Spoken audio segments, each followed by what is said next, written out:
Chapter 587. No one could tell what had happened at the beginning of the war. The monstrous artillery fire illuminated the whole sky when no one was prepared. The small city closest to the polar region was directly covered by the destructive power. Smoke and fire burned on the ground after the rain, bringing up thick smoke. Blood and wails appeared in every corner. The broken city was trembling and shaking. The dense army rushed over like locusts. Everyone seemed to be stunned. Deity struck with his sword as soon as the war broke out. His sword intent was no longer at its peak because of the trial day. But after taking another step forward from the peak of the invincible realm, his sword energy became more and more powerful. The soaring sword energy almost cleared the army of Snow Country within 100 meters near the castle in an instant. Blood and corpses were everywhere, and blood flowed like a river.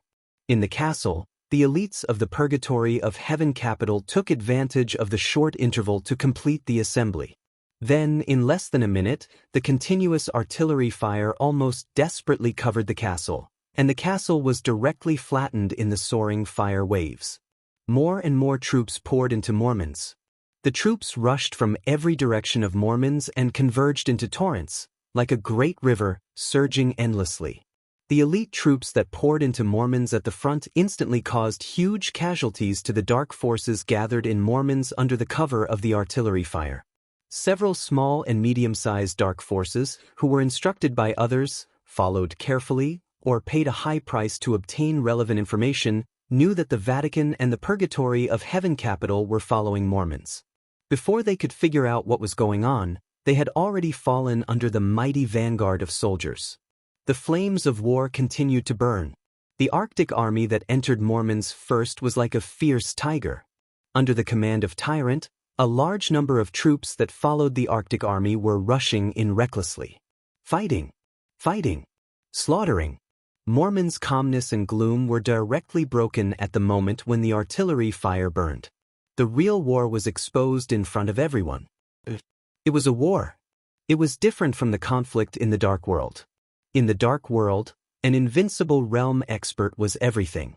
On the battlefield of war, there were endless artillery fire, tens of thousands of people, hundreds of thousands of people, and even more people charging savagely. In the environment of death everywhere, the elite army was everything. In the hundreds of years of history of Snow Kingdom, Mormons had never been as pure as he was today. In this world of ice and snow, everything in this city was either on their side or their enemies. August 24th, morning. When the dawn of Eastern Europe gradually brightened, Mormons, which was still shrouded in the deep polar night, had turned into a Shura purgatory. Among the mountains of corpses and seas of blood, Deity raised his head and looked into the distance. For the time being, the Purgatory of Heaven capital could not find out some details of the outbreak of the war, but it was certain that the reason why the war came so suddenly must have something to do with Tribulation's killing of the Vatican and Mormons. In this hellish scene, the real Dark Shadow Azura, who had caused all of this, was nowhere to be found. The fleet of carriages moved forward. As the first rays of the morning sun rose, the surrounding sky became dimmer and dimmer. The incomparably deep darkness in front of them was slowly enveloping them, as if it wanted to completely suppress the morning light behind them. The vehicles in the convoy had been changed 3 times. However, in the environment where light and darkness intertwined, the figure standing on the roof of the car at the very front did not change. The thick blood had almost solidified on his clothes. The dark marshal's uniform had turned dark red. Li Tianlan's face was a little pale, but his eyes were as bright as cold stars. The morning wind blew in his face, cold and sharp. Li Tianlan, who was straight, turned around and looked behind him. The fleet of carriages was still mighty, but compared with the beginning, its length had been reduced by more than half. Eastern Europe was in turmoil. That night, on the long road from Reki City to Mormons, the Li family's sharpness blossomed unscrupulously. But under the sharpness, there were not only deaths but also sacrifices. Hundreds of elites. This chapter is not over. Please turn the page. Now there were less than 200 left. In just a few hours, the less than 500 elites had pierced through 6 large legions of Snow Country with more than half of their casualties. 4 of the 8 marshals of Snow Country had died in Li Tianlan's hands. Countless generals, soldiers, and officers had died. Snow Country's plan to take Reki City had been partially destroyed. After this battle, no matter what, as long as Li Tianlan was still alive, he would be known as the most famous marshal in the world. In time, he might even replace Dongqing Wudi. The engine roared on the road. Li Tianlan looked behind. The light gradually brightened behind, and it was getting darker in front. They were close to the area shrouded by the polar night. They were close to Mormons. In other words, at this time, they were close to the real core battlefield. It was the battlefield where countless dark forces intertwined and several large elite legions of Snow Country gathered. Li Tianlan took a deep breath of the breeze, moved his headphones, and said, "Stop and rest for an hour." He paused and laughed. "This is the last rest before the war is over." When he said this, he didn't even know if it was the last rest of his life. Countless battle reports were fed back to the palace of Snow Country in the fastest time. In the palace conference room, the meeting of the heads of Eastern European countries continued. In Eastern Europe, the heads of states who stood at the peak of power were nervously discussing one issue after another. The mobilization of the legions, the direction of attack, and even the military discipline after occupying a certain place and the agreement with the local regime. The atmosphere in the conference room was extremely warm. At least for now, although the war was launched in a hurry and they were somewhat unprepared, it was obvious that those who faced the war were even more unprepared. In just one night, they had already reaped huge benefits, even huge profits. In the extremely warm conference room, the face of the president of Snow Country was a little gloomy. Countless documents and teacups had been smashed in front of him, and it was a mess. On the screens in front of him, all the heads of states ignored this, intentionally or unintentionally. A few hours ago, they saw with their own eyes that the president of Snow Country smashed one teacup after another and tore up a large number of documents. They also received similar battle reports. The 8 marshals of Snow Country. 5 of them died in one night. One of them seemed to have died in the hands of Samsara Palace, but the news that came was also vague about what happened. Some said that it was the master of Samsara Palace, and some said that Flaming Fire, the supermaster of Samsara, was the master of Samsara Palace. It was a mess. As for the other 4, it was clear that they had died in the hands of Li Tianlan. The lone army of less than 500 people set off from Reki City and marched in a straight line, almost penetrating the entire battlefield. There were 4 marshals, many famous generals, and several legions. Their brilliance had shocked all of Eastern Europe, and the greatest loss was borne by the Snow Empire. Most of the other countries had different losses, but compared with the benefits they had gained, they could still laugh at the moment. But Snow Country had mobilized hundreds of thousands of troops, and so far they had gained nothing. Li Tianlan was approaching the battlefield, and the battle in Mormons was also extremely anxious. The coalition forces of other countries, which were closest to Mormons, were still some distance away. When they arrived there, no one knew what the battle would be like. The president of Snow Country's face was gloomy, and his eyes flashed with madness. He had begun to think about the feasibility of fighting this war with the strength of the whole country. "Mr. President." The door was suddenly pushed open from the outside, and a military staff officer rushed in with a frightened face, as if he had seen some disaster. "Zhongzhou State? Zhongzhou State? Zhongzhou State Border Control Corps Black Dragon Army has stepped into our border." In an instant, the whole conference room became extremely quiet. The heads of states completely shut up. The originally warm conference room suddenly became extremely cold. The border between Wulan State and Oga State was a plain and fertile land. The crops were plentiful, and before the light of day had risen. This chapter is not over. Please turn the page. The local hardworking farmers had already begun to get up and farm. An Oga State farmer, who was no longer young, walked to his own world with his son, casually discussing what to eat at noon. The youngest son was talking happily, but his voice suddenly stopped. He opened his mouth wide. His tender face was full of wonder and envy.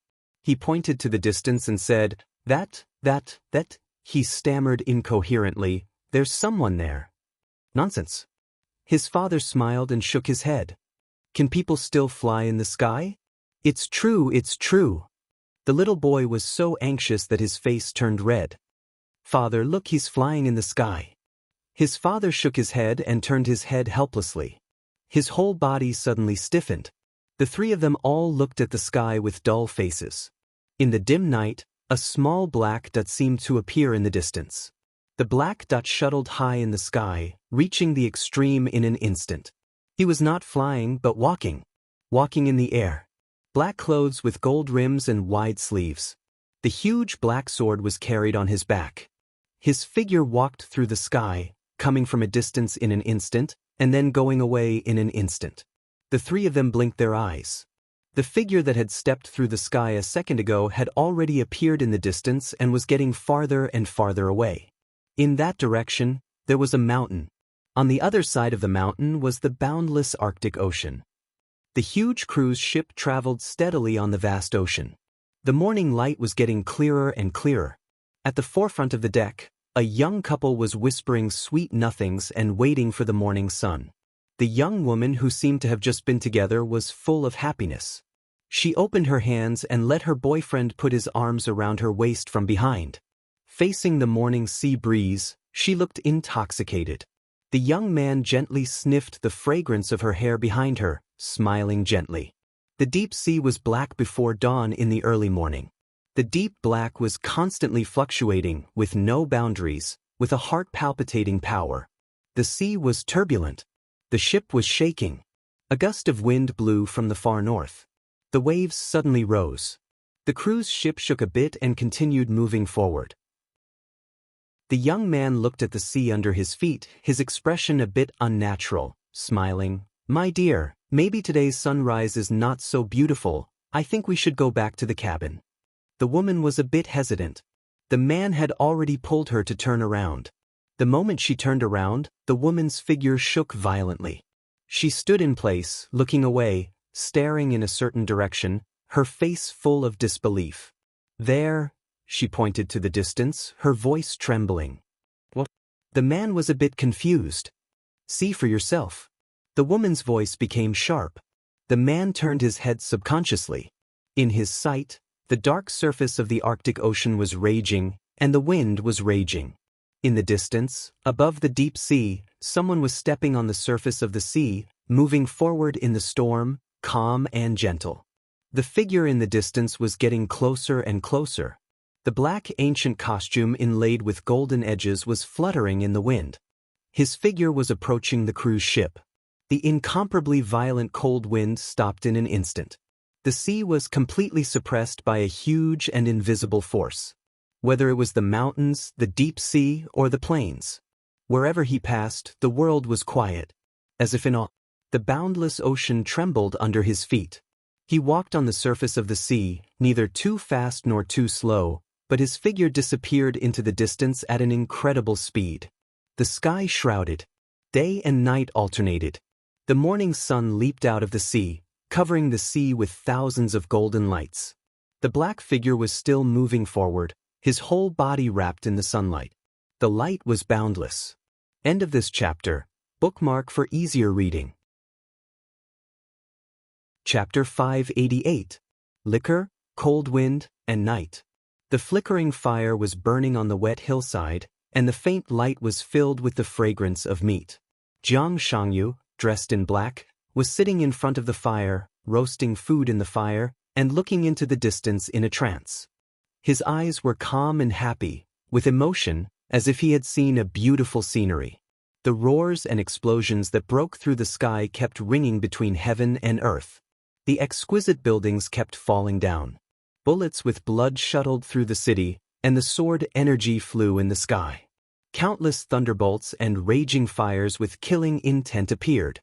The city, which used to be exquisite and a little lonely, looked strange and particularly gloomy in all kinds of lights. Death was spreading.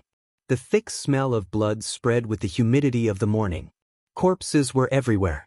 Under the still dark sky, the whole of Mormons had become a hell full of blood and corpses. He was staring at hell. Hell was also staring at him.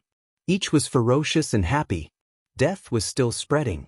The densely packed corpses carried fresh blood and the aura of decay that spread from the inside of the city to the outside. The situation had long since gone out of control, and it was even more impossible to see clearly. In the extreme chaos, killing was already the clearest and most effective action. The so-called calculations and schemes had completely lost their effect. In the face of life and death, everything else was pale and meaningless. Jiang Shangyu, who had been missing since the first day he came to Eastern Europe, looked at the chaos in the city, raised his head, and drank a mouthful of liquor. His alcohol tolerance was average, and the liquor was extremely strong. At this time, his face was ruddy, and he was still slightly drunk. The chaos and killing in the city had been going on, and it became the scenery in his eyes. He smiled with a little drunken face, and hummed a song softly. His position was the only high point outside Mormons. Because the high point was too far away, it could not be used in the war, so it was not occupied by the army of Snow Country. On this mountain peak, which was less than 600 meters above sea level, Jiang Shangyu was drinking wine, roasting meat, and humming a song leisurely, carefree. A tall, thin, and elegant figure passed through the vast night and appeared in front of the fire. He looked at Jiang Shangyu, who was drunk, and frowned slightly. There was a faint anger in his eyes. "Long time no see." Jiang Shangyu, whose face was slightly red, smiled and greeted him. He waved his hand and threw the barbecue in his hand to him. "Do you want to eat meat? I bought it in the supermarket in Mormons. It tasted mediocre. I have wine here, want some? People in East Island drink sake. I'm afraid you can't get used to hard liquor. You went to the city?" The man, whose every move seemed to be surrounded by sword energy, took the roasted meat and said in a gloomy tone, 3 days ago. Jiang Shangyu said casually, "I bought some food and had a meal in the city. It's cold in Mormons, so barbecue is very popular. The grilled lamb chops restaurant in the west of the city is pretty good. If it's still around after the war, I'll take you there to try it. You might not be afraid of being poisoned to death, but I am. If you die, how will I explain it to His Majesty?" East Island Great Grandmaster Lu Xingzangquan, who broke out of Mormons in a fight, sneered and threw the barbecue to Jiang Shangyu. He said angrily, "Do you know who Mormons is these days? And your identity? That's enough." Jiang Shangyu waved his hand casually. "Don't assume anything. The fact is clear. I wasn't poisoned to death, and I didn't expose my identity. In that case, there's no need to say anything more. Do you want wine?" Lu Xingzangquan narrowed his eyes and said nothing. Every disciple around His Majesty had a high degree of freedom. As the leader of Jifeng Sword Raining School in East Island, Lu Xingzangquan was now one of His Majesty's disciples, but his identity was also quite independent. He didn't have to be polite to Jiang Shangyu, His Majesty's student. But after thinking about it, he still didn't do anything. Jiang Shangyu glanced at him and said helplessly, "I know one of the guys in the barbecue restaurant. He should have sneaked into the city these days. His name is Max or something. He should be in the top 20 of the killer list and one of the ace killers of Purgatory Angel. I wanted to talk about cooperation with them, but unfortunately, I didn't find a chance." He took a bite of the barbecue, stood up and took 2 steps. He looked at the direction of Mormons and was silent for a long time. Lu Xingtangquan, who looked a little relaxed, thought that Jiang Shangyu was going to say something. In his sight, Jiang Shangyu, who was silent, shook his head. Purgatory Angel can barely be regarded as a first-class killer organization. I hope they can survive the war. That Max, I really like his lamb chops. Lu Xingzangquan blacked out and said in a cold tone, "That's too bad. When I went out of the city, I happened to see Purgatory Angel accidentally colliding with the core team of Purgatory of Heaven Capital. Their leader has been killed by Breaking Dawn on the spot. You probably won't have the luck to eat it in the future." "Tut!" Jiang Shangyu shook his head and said, "Killers in a face-to-face situation are really ugly and useless. Don't forget."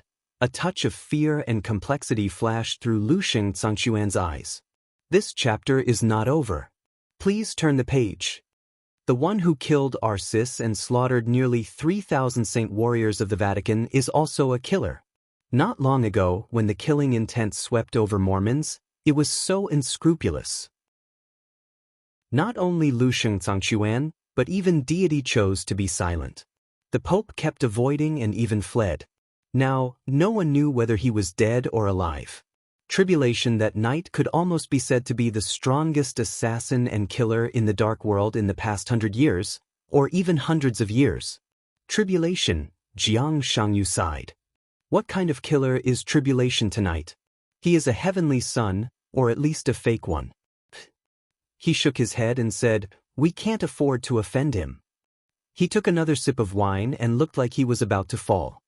"How is Mellet?" "He's in a coma."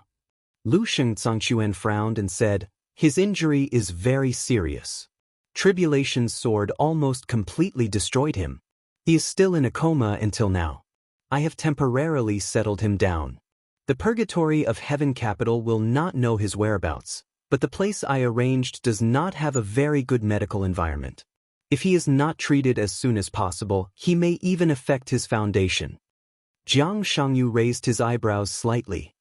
"Mel Lad is seriously injured, White Tiger is dead, and the White Tiger group is wiped out." A cold mist gradually appeared in his eyes.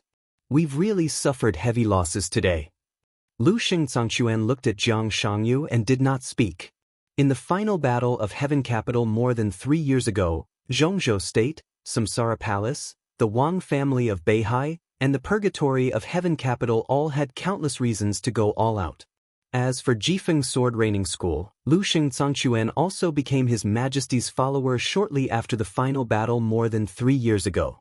At that time, Lu Shengzangquan was trapped in Zhongzhou State, but Jiang Shangyu did a lot of things in the headquarters of Jifeng Sword Raining School.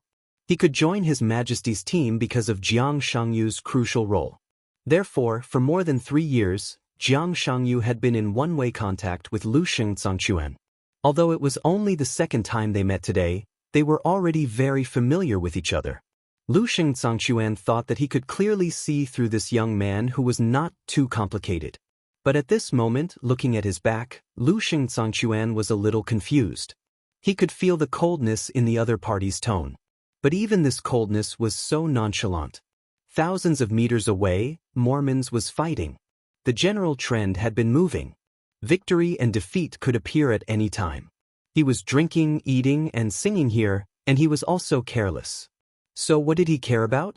Lu Shengzangquan thought silently, but he didn't ask. He walked to Jiang Shangyu, looked at the hell in the distance, and said quietly, "What's His Majesty's order?" "There's nothing special." Jiang Shangyu shook his head. "The teacher's meaning is very simple. I'll watch here and shine the light on you. And you stay here." Lu Shengzangquan waited for the next part. The next part was that Jiang Shangyu glanced at him and asked, "Do you want a drink?" Lu Shengzangquan held his breath directly in his heart. He took a deep breath and said in a deep voice, "I stay here." "Of course." Jiang Shangyu said blandly. "What can I do if I stay here?" Lu Shengzangquan's voice became more and more annoyed. "Drink and eat. If you like, you can sing. But I don't like your East Island language. You can use Chinese. Do you know the national anthem of Zhongzhou State? How about one?" Jiang Shangyu smiled more casually and calmly. Lu Shengzangquan's eyes almost spurted fire. Zhongzhou State and East Island had not been in harmony since the founding of the country. As Zhongzhou State became stronger and stronger, East Island naturally became more and more difficult. Hundreds of years ago, the Wang family of Beihai rose and directly took the largest island from East Island. Until today, it was still a shame for East Island. As a Kendo Grandmaster of East Island, why did he sing the damn national anthem of Zhongzhou State? Forget it. Jiang Shangyu ate the meat and seemed to think of something. Oh, I remember. There's a pretty good club in Dongdu. It's called something? I've been there once. The singers there are very interesting. Something called Wenquizi, something? His tone was cheerful, as if he was really chatting. But Lu Shengzangquan's face suddenly turned pale for a moment. He turned his head little by little, stared at Jiang Shangyu, and asked word by word, "How do you know?" Jiang Shangyu's voice stopped abruptly. He looked at Lu Shengzangquan and blinked blankly. What? The vigilance in Lu Shengzangquan's eyes became clearer. Is this a warning? Jiang Shangyu squinted and knocked on the flagon. I don't know what you're talking about. He handed the barbecue in his hand to Lu Shengzangquan. Have a taste. An invisible sword intent fluctuated, and the barbecue in Jiang Shangyu's hand was instantly chopped into countless pieces. Jiang Shangyu uttered an "ah" and shook his head. If your majesty has nothing to say, I'm going back. Lu Shengzangquan glanced at him expressionlessly and slowly turned. This chapter is not over. Please turn the page. Turn around. Jiang Shangyu held the flagon and looked at the burning fire in front of him. He said indifferently, if you leave, Wen Kuizi will die. Lu Shengzangquan suddenly turned around. In the darkness, the invisible sword energy suddenly brightened for a moment when it gathered. As the gale passed, the sword light had directly arrived in front of Jiang Shangyu. Jiang Shangyu, who seemed to have been prepared, stepped over the fire. He reached out. He punched. The vast but extremely empty power suddenly turned into a vortex in front of him. The sword light and the gale melted in the vortex and disappeared silently. The fire was still trembling. Jiang Shangyu's body shook, and his eyes were drowsy. No, I drank too much. Don't fight. I'm not in a good state today. Lu Shengzangquan stood where he was. His eyes had become extremely dignified. The momentum of the fight just now was not great, but it was exquisite to the extreme. Lu Shengzangquan's sword in rage was close to the power of the divine list. The Wen Kuizi that Jiang Shangyu mentioned was indeed in a club in Dongdu, but she was not a singer, but the owner of the club. She was an important figure of Jifeng sword reigning school and also Lu Shengzangquan's favorite woman. Her reverse scale was touched, and the sword with anger disappeared silently in front of Jiang Shangyu. At that moment, the vast and empty power in the punch showed not the absolute destructive power, but the real exquisite to the extreme. Lu Shengzangquan looked at Jiang Shangyu silently. He was silent for a long time, and then he said indifferently, What do you mean by not letting me go? The teacher asked you to stay here. Jiang Shangyu smiled and said, This is also to protect you. Now that you go to Mormons, you can't come back. Protect? Lu Shengzangquan sneered and said, I'm the master of Jifeng sword reigning school. Now my subordinates, the real elites of Jifeng sword reigning school, are fighting with nearly 1,000 people. As the master, do I need protection? They are victims. Jiang Shangyu's voice was calm and cruel. I told you at the beginning that if you want to get what you want, you must pay the price. The elites of Jifeng sword reigning school and Mormons are part of the price. Lu Shengzangquan was stunned. Then he gritted his teeth and said, Why should I pay this price? Because of deity. Jiang Shangyu said, Only in this way, deity will believe our sincerity. As a follower, you bet nearly half of the strength of Jifeng sword reigning school with him. He has no reason not to believe you. Lu Shengzangquan suddenly felt a little cold. Do you mean that His Majesty did not intend to cooperate with the Purgatory of Heaven Capital from the beginning? It's not a matter of cooperation at all. Until now, don't you understand? In this situation, many people may do it for something, but more people stay here because there is no way back. If there is a choice, the Purgatory of Heaven Capital may have left. Cooperation? What cooperation? Zhongzhou state is destined to get Eastern Europe, so what's the benefit of our so-called cooperation? Jiang Shangyu pointed to Mormons in the distance. This is the end. It's a mess. Let it continue to be messed up. Lu Shengzangquan's voice was a little low. Your Majesty, what does he want? I think His Majesty has expected everything at present and should control everything. The teacher doesn't want anything. Jiang Shangyu looked at Lu Shengzangquan and said, To correct you, all this has been expected, but no one can control everything. There is no such saying in the dark world. At least I haven't heard of it. Control everything? Bullshit. The dark world can only sweep everything. Where is the control? Who can really control it? The teacher can predict this, but he never wants to control it. Even the Samsara Palace, the master of Samsara Palace, and Qin Weibai, who planned everything from the beginning, don't want to control anything. From this point of view, our goal is the same. Eastern Europe? We don't want it. Benefits? We don't want it either. What we want is the present, which is chaos. Jiang Shangyu's eyes were a little dazed. She is really a genius woman. She forced the whole dark world to the point of no retreat, and then set off chaos.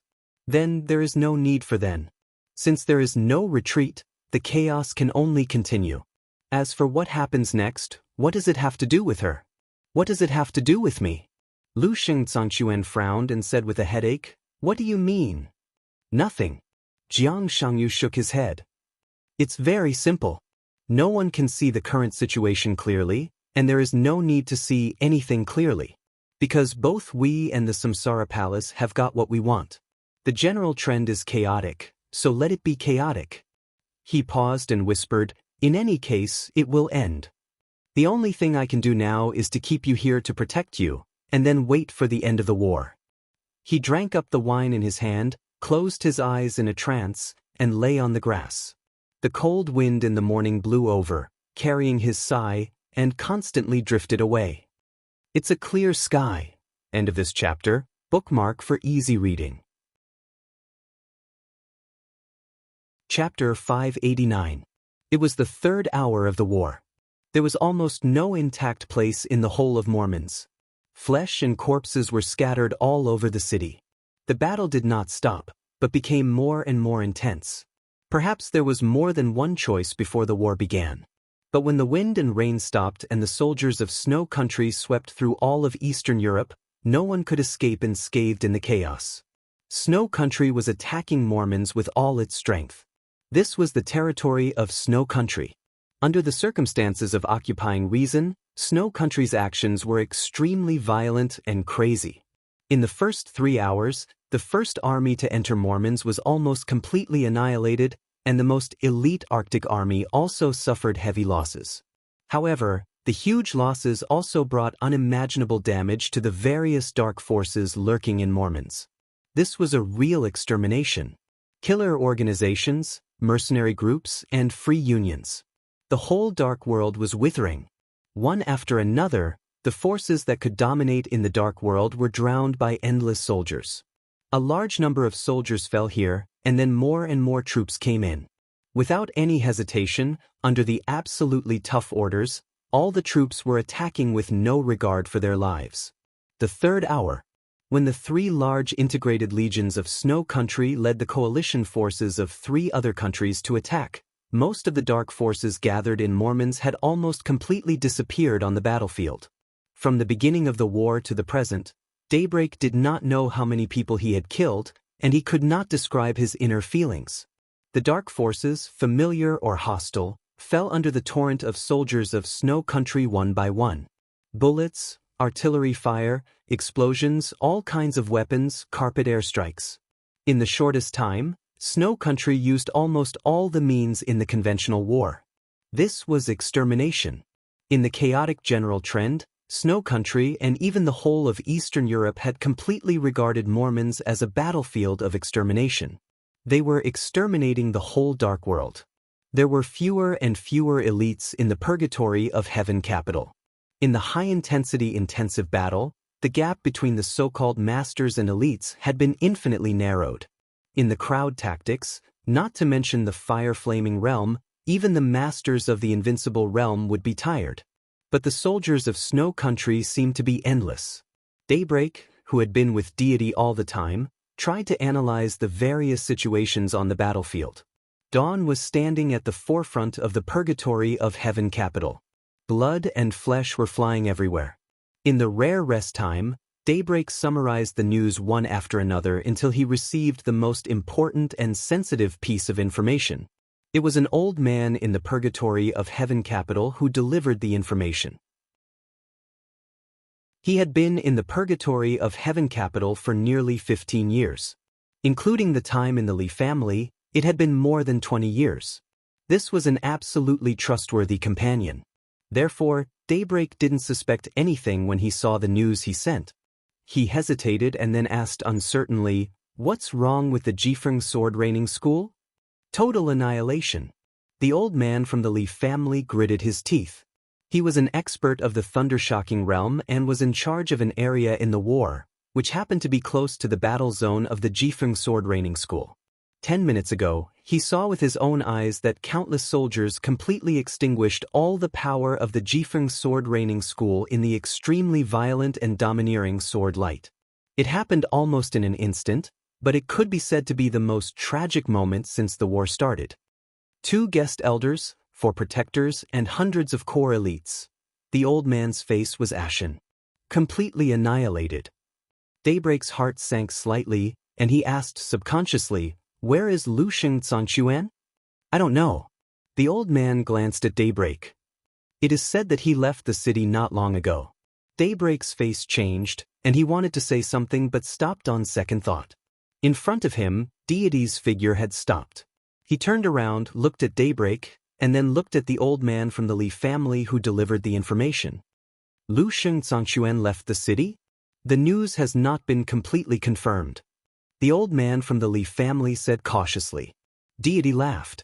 In the chaos, his smile was extremely clear. This chapter is not over. Please turn the page. What else can be confirmed? What Wuxia and Xianxia brought was nearly half of the power of the Jifeng sword raining school. Now this power was completely annihilated, but he didn't appear at all. Even he is not within my perception range now. It can be confirmed? He shook his head. No need to confirm. The old man from the Li family silently retreated. Daybreak wanted to say something but stopped on second thought. Finally, he couldn't help but say, "Your Highness, the Jifeng sword raining school, Wuxia and Xianxia betrayed us." Deity's tone was calm. "He betrayed our cooperation." "Oh, cooperation." They never intended to cooperate from the beginning. The so-called His Majesty was willing to use half of the Jifeng sword raining school as a bargaining chip. Deity said quietly. His eyes scanned the battlefield in front of him. There was fighting everywhere, and people were dying everywhere. In the extreme chaos, countless people had completely lost their minds. Deity fell silent. At this point in the war, it had long been beyond everyone's control. But such a war was meaningless for the purgatory of Heaven Capital. He cooperated with His Majesty. What he got was betrayal. He cooperated with the Samsara Palace. What he got was betrayal. Now the purgatory of Heaven Capital was in Eastern Europe. What else could they get? He clenched his fists gently. Some decisions should have been made a long time ago, but the intelligence of the purgatory of Heaven Capital was a step slower. Deity didn't know if it was too late to make a decision now, but it was better than wasting time here. Deity took a step forward. A domain condensed by pure sword intent instantly surrounded all the core personnel of the purgatory of Heaven Capital. The sword light spread wildly with the domain as the center. The soaring blood waves continued to spread out at an almost crazy speed. Countless soldiers of Snow Country were directly torn apart the moment they touched the sword light. The sword light was like a tide, endless. The soldiers of Snow Country fell down one by one. Deity stood at the forefront of the purgatory of Heaven Capital. His voice was calm, and there was not even much unwillingness in it, only determination. "We," he said quietly, "break out of the encirclement." After a pause, he emphasized, "Go back to East Island." His voice was light and heavy, with indescribable weight.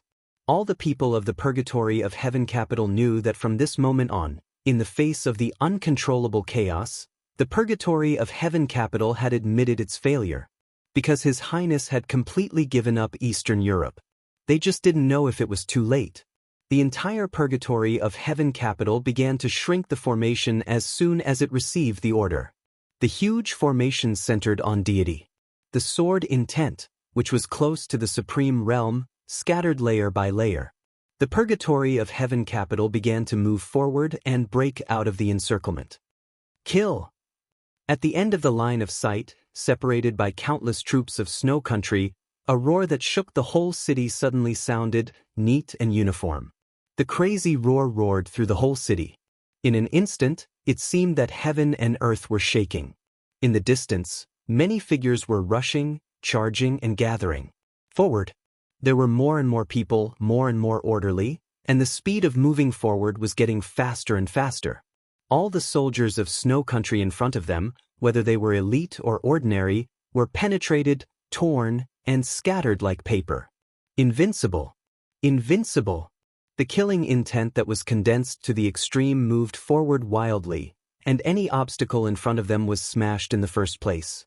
Countless people were roaring. Deity was still calm. But Daybreak and Dawn's hearts sank slightly. The momentum of the flood ahead was just that ferocious, and from their louder, crazier, and even desperate roars, everyone knew where they came from. In front of them, there were enemies. More powerful enemies were shouting at the top of their lungs. This chapter is not over. Please turn the page. The roar was exhausted. There was only one sentence. Beihai Corps charge. 5 minutes. On the long street filled with people fighting, it took the gathered Beihai Corps less than 5 minutes to tear the defense line of Snow Country's army and rush directly to the purgatory of Heaven Capital. There was no hesitation, no retreat. In the face of Deity's sword energy that surpassed the peak of the invincible realm, the Beihai Corps directly rushed up. Tens of thousands of people were rushing like wild thunder. The dazzling blue lightning gathered at the front of the Beihai Corps. The thunder-shocking realm experts of the Beihai Corps charged together one after another. The sword light flew over. The lightning went out. The thunder-shocking realm expert at the front turned into a bloody mist. Then the second one. Then the third one. But no one stopped. The whole Beihai Corps rushed over like crazy. Thunder-shocking, fire-flaming, ice-condensing. Groups of people rushed to Deity's sword energy without hesitation. The bloody mist was flying. The army was charging. Deity did not retreat. His sword energy domain was surrounded by the corpses of the Beihai Corps. The soldiers of the Beihai Corps were still rushing up. They were still rushing up. Rush, rush, rush. Death and blood were flying cheaply. Deity did not retreat. But on this battlefield, only the Beihai Corps could really move forward. Tens of thousands of soldiers of the Beihai Corps were clearly telling the purgatory of Heaven Capital a fact with their lives. Every one of you. No one could leave. Amidst the intense battle, countless attacks seemed to appear from all directions in an instant. In Daybreak's sight, someone's body began to burn.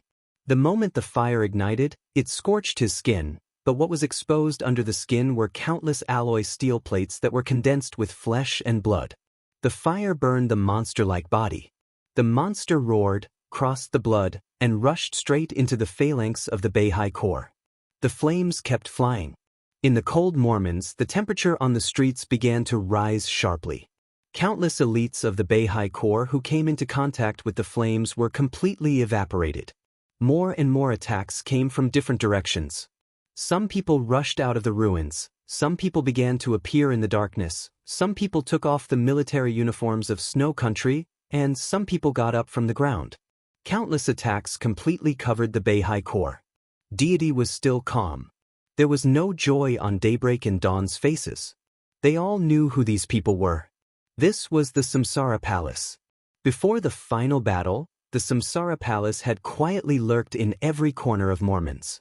Although the Samsara Palace did not attack the purgatory of Heaven Capital. But on the side of the purgatory of Heaven Capital, someone had already gone directly to meet them. That was not a battle. They left the team. They rushed into the phalanx of the Beihai Corps and finally integrated with the people of the Samsara Palace. It was so perfect. More and more people came out of the purgatory of Heaven Capital.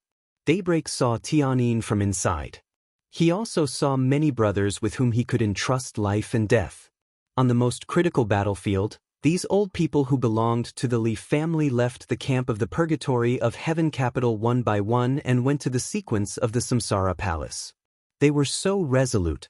In the incomparably violent sword energy domain, Deity took a step forward with the entire domain. His lips moved slightly. Those sword energy quietly bypassed all the elites of the Li family who left the purgatory of Heaven Capital. Daybreak, who was closest to him, frowned and took a step forward. This time, he finally heard Deity's voice clearly. It was extremely stubborn. This is my Li family. End of this chapter. Bookmark for easy reading.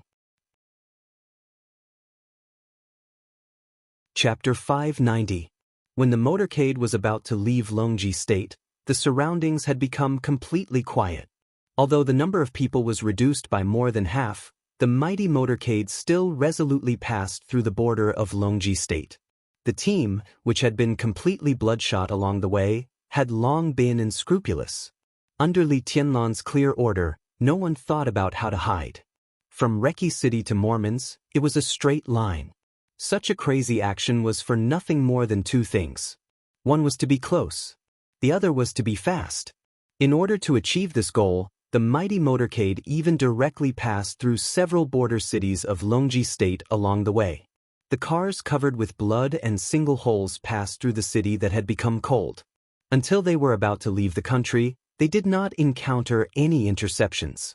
So not only Li Tianlan, but also everyone knew that the core theater of operations in Eastern Europe had begun to shrink, and the troops mobilized by Snow Country seemed to have reached the limit. The entire Snow Country had transferred more powerful forces to places where they were needed more. Dawn had been left behind by them. Before everyone had time to see the sunrise, the motorcade had officially entered the polar night. The long darkness shrouded them. There were lights everywhere in the city. Li Tianlan left the roof of the car and changed into a military uniform in the car. Dongcheng Rushi carefully put on the military rank for him and then poured him a cup of coffee from the thermos in the car. His spirit was still tense. But after getting a rest environment, his body began to relax subconsciously. Li Tianlan took a sip of coffee and took a deep breath. Great fatigue came over him. He had stood in the cold wind on the roof of the car for nearly 10 hours. His numb body began to itch in the warm car, and the cold feeling became clearer. He moved his body, drank up the coffee, and said in a low voice, "Something must have happened in Mormons. There is no need to be sure. Things have never stopped in Mormons. But at present, the current situation is indeed a little unusual." Lin Yuxian drove the car and answered casually. Dongcheng Rushi took out a cigarette and lit it for Li Tianlan. Her clear voice was a little hoarse. "The situation is not good for Snow Country." Li Tianlan bit the cigarette but hard and felt the taste of tobacco. He shook his head and said, "It's hard to say now, but Snow Country must have sacrificed a lot." In the chaotic battlefield, before the convoy arrived at Longji, it had lost all contact with the rear, which also meant that Li Tianlan and the others were really alone. 2 hours ago, the network center of the Samsara Palace was cut off, and the code given to him by military counselor was completely rewritten. Li Tianlan had now lost all sources of intelligence, but the moment before the network center of the Samsara Palace was cut off, Li Tianlan still got the news from the Samsara Palace. As of 3 hours ago, Snow Country had already invested more than 500,000 soldiers in this battle. The order had almost been transmitted to every corner of the Snow Empire. In the ears of every army, there was only one order. Battle. Only battle. More than 500,000 troops. This was almost half of the army of Snow Country. At present, apart from the few elite troops stationed at the border of Zhongzhou State that had not appeared, all the other troops of Snow Country were on the move. Li Tianlan couldn't imagine what 500,000 people meant. But if these 500,000 people really intended to fight to the death, the flames of war would be enough to burn the entire continent. Eastern Europe. But now they were about to enter the Eisen Federation. The Eisen Federation was extremely small. From the map, the Eisen Federation, which was only a few thousand square kilometers, was like a small reptile between Longji and Snow Country. The convoy sprinted vertically, and it would take them no more than 2 hours to cross the Eisen Federation. Please turn the page if this chapter is not over. Then it was Mengsea, the big city at the northern end of Snow Country. After passing Mengsea, they went all the way north. Mormons was 200 miles away. This was already the most central area. If Snow Country wanted to take down or even destroy all the dark forces in Mormons, they would inevitably set up defenses here and even deploy a large number of troops. But now, this place was cold and cheerless. In fact, it could even be said to be empty. The only explanation for such an unreasonable phenomenon was that Snow Country had been extremely strained and had even transferred all the available troops, including the defensive troops here, to Mormons. 500,000 troops, Li Tianlan muttered to himself.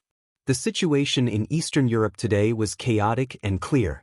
The whole of Eastern Europe was a battlefield, but there were not many cores of the battlefield. Mormons was naturally the core. The other core was the road from Snow Country to Reki City. Although there were battles in other directions, they were not the focus after all, nor were they the focus of the hundreds of thousands of troops of Snow Country. Li Tianlan had defeated 6 legions in a row along the way. Most of the legions of Snow Country had about 20,000 people. The elite legions were slightly smaller, and the reinforced legions were slightly larger. All in all, Li Tianlan met no more than 100,000 troops of Snow Country tonight. Many of them were killed by Li Tianlan in the vast battlefield, and then hundreds of people risked their lives to break through. Now, hundreds of thousands of troops had surrounded Mormons, and they did not even have a way to break through. How tragic would Mormons be? He opened the window, threw away the cigarette butt, and said calmly, "Faster.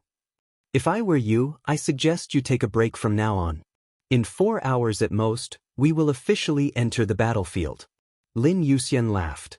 "I can drive," Dongqing Rushi said softly. She looked at Lin Yuxian and asked, "Do you want to rest?" Lin Yuxian shook his head with a relaxed look. Li Tianlan glanced at Dongqing Rushi, wanting to say something but stopping on second thought. "Do you want me to get out of the car? Just put me in any position in front of you." Feeling his gaze, Dongqing Rushi turned her head. Her eyes were clear and soft, and her voice was clear and pleasant. Li Tianlan smiled bitterly. In fact, there was such a dispute before they set off, and it was not even a dispute. Mormons had become a purgatory. It was a real battlefield, or even a desperate situation.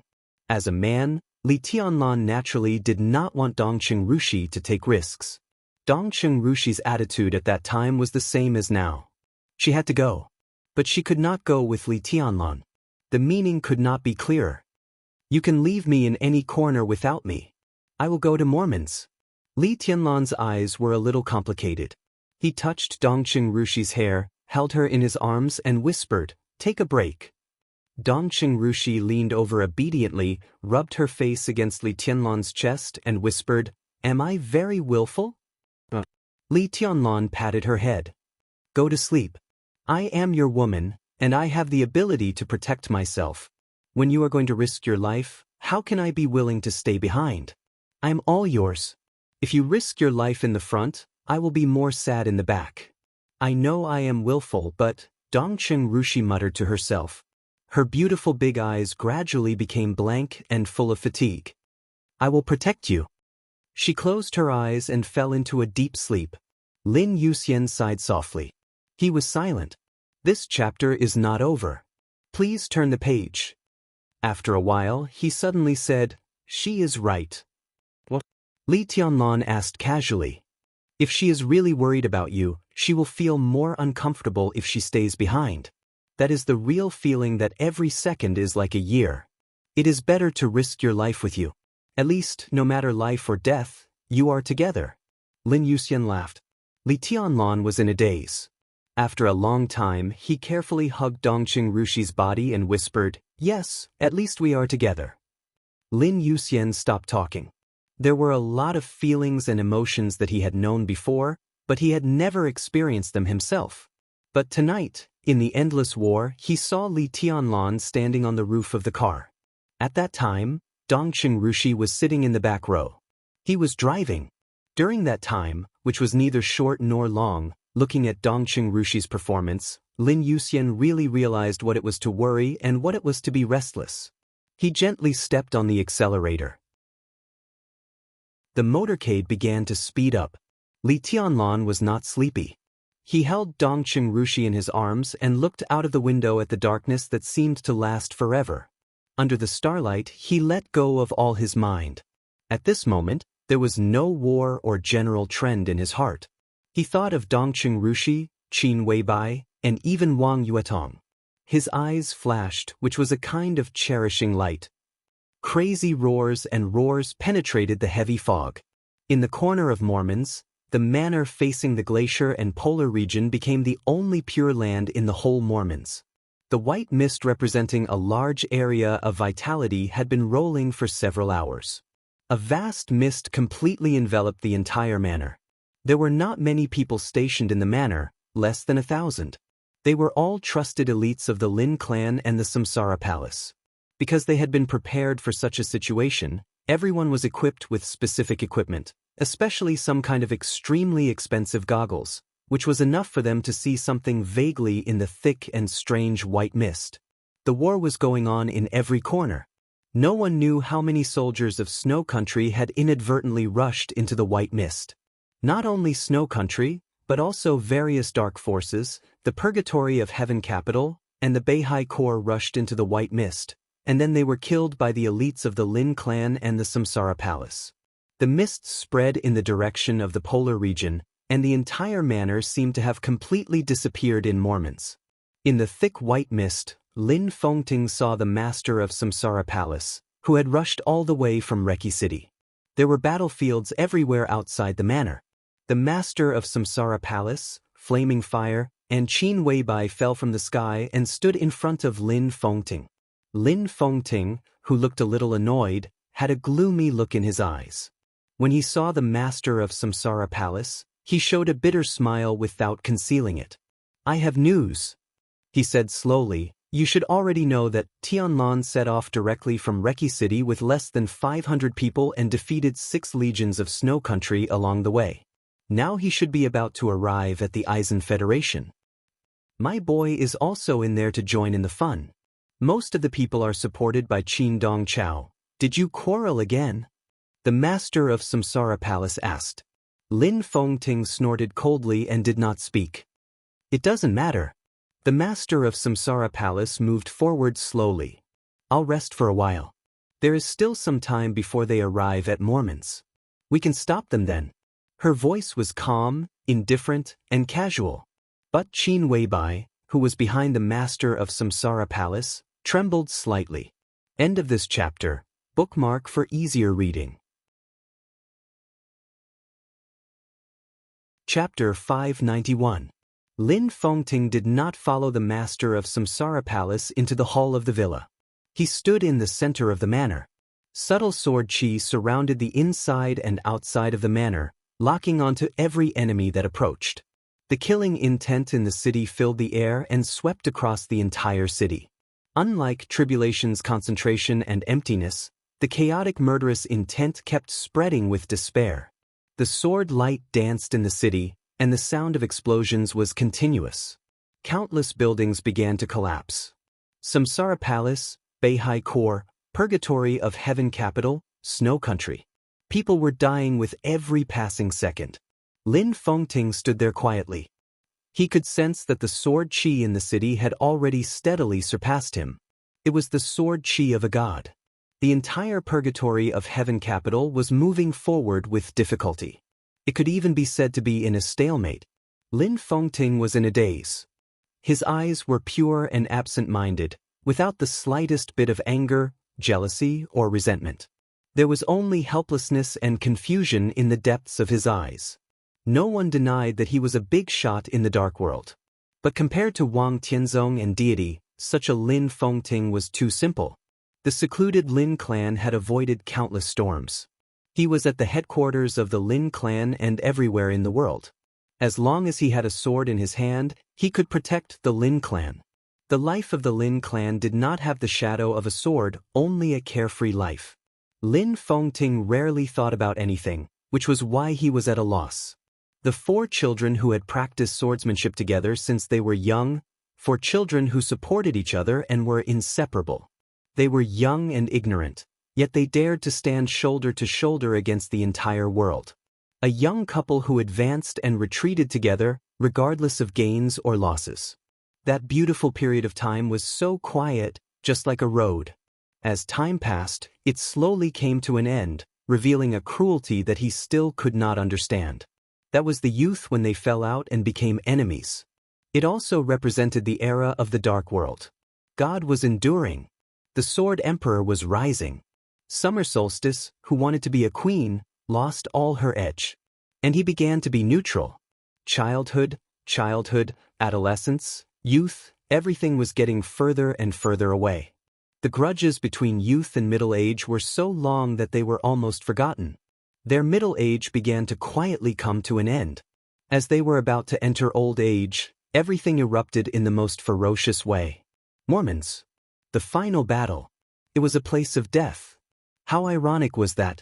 Summer solstice, who was determined to be the mother of the world when she was a girl and liked to pull Wang Tianzong's ears, had restrained all her sharpness and ignored the affairs of the world.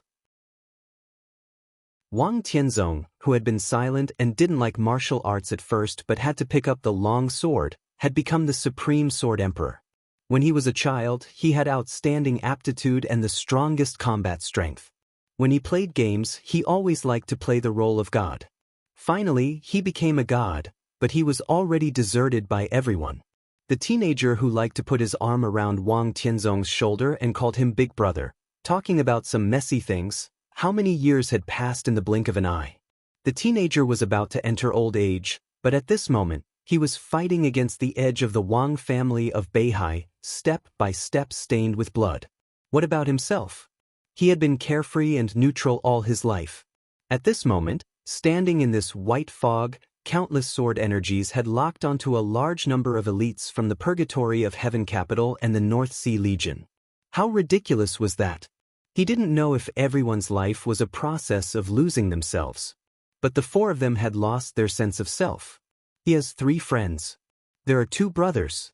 Now, all of them were enemies. Lin Fengting laughed miserably. He stood quietly in a thick white fog. The white fog floated and gently surrounded his body. That feeling was not loneliness. It was loneliness. The master of Samsara Palace finally showed a little fatigue when she walked into the hall and left Lin Fengting's sight. There was nothing wrong with her state. She had already known the message that Lin Fengting had just given her. Obviously, what really made her feel tired was her seemingly understated decision. Qin Weibai silently poured her a glass of water and sat beside her, not knowing what to say. Flaming Fire, who had restrained all her killing intent, seemed to have once again become the supermaster of Samsara Palace from the woman who could call herself the palace. She took a quick shower and was about to cook when she finally received the news of the internal investigation of Samsara Palace. Flaming Fire glanced at it casually and frowned slightly. She seemed to be a little hesitant. "Master?" she called out softly with obvious hesitation. "Who is it?" the master of Samsara Palace asked. Her voice was calm and cold. At the most critical moment of the battle, a hidden code with extremely high authority directly entered the network hub of Samsara Palace and cut into the most critical intelligence exchange and summary system of Samsara Palace in an instant. Countless top-secret messages were exposed to others. A few hours after the incident, Qin Weibai realized that something was wrong. After rewriting that code, she forcibly cut off the connection with the other party. Now, judging from Li Tianlan's marching speed, it was very likely that Li Tianlan had temporarily mastered that code. It was almost an impossible miracle to defeat the 6 legions overnight and forcibly break through the defense line of more than 100,000 people with only 500 people. And miracles themselves were impossible things. The miracles that could happen were all assumed. Among the 6 legions that were defeated in Snow Country, no one knew how many spies that Samsara Palace had hidden for many years played a role in it. After these people were used, they would also enter the observation area of Samsara Palace. The master of Samsara Palace did not care about these. What she cared about was that it was too fast. Li Tianlan's marching speed was too fast.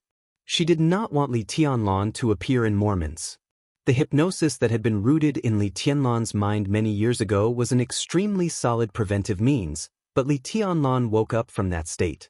In the sudden outbreak of the war, the more than 100,000 troops of Snow Country invisibly became the second kind of prevention.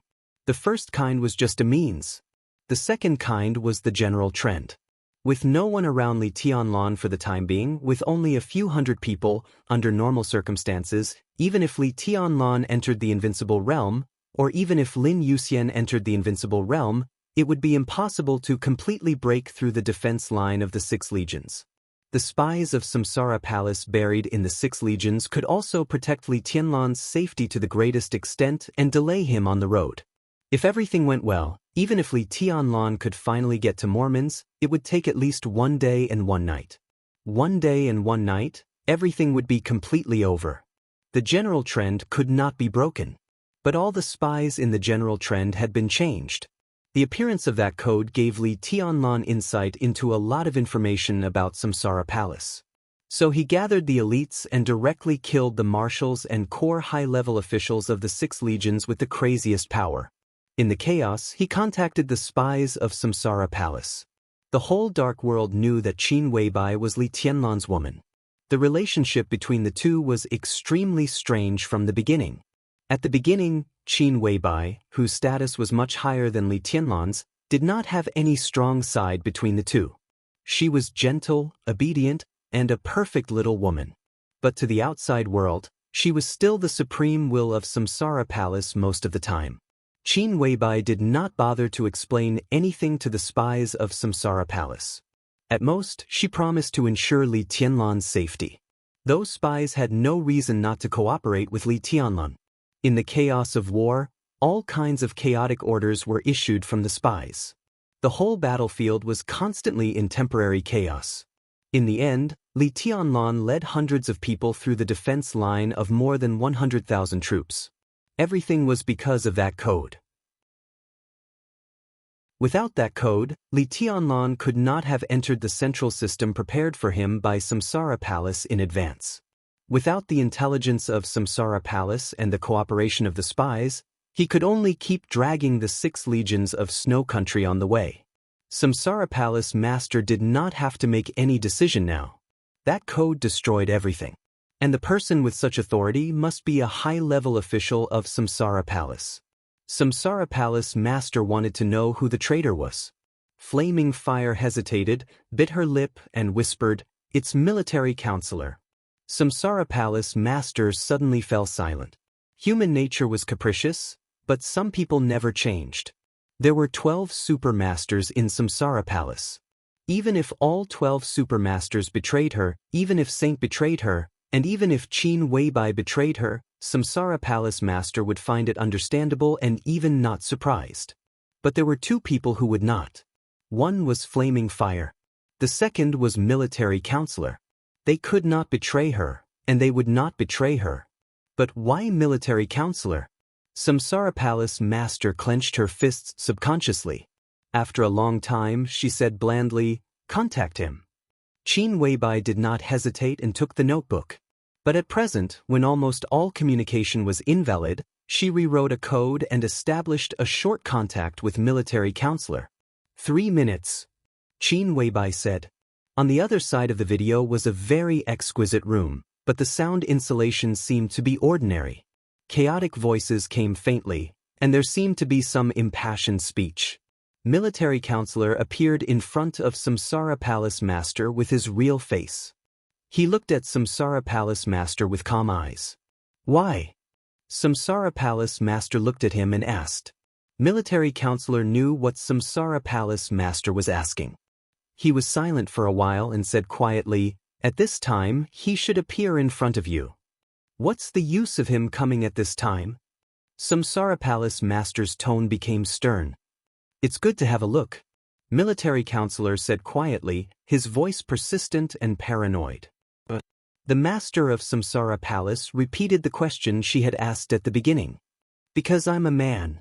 Military Counselor laughed and was very frank. Li Tianlan is also a man.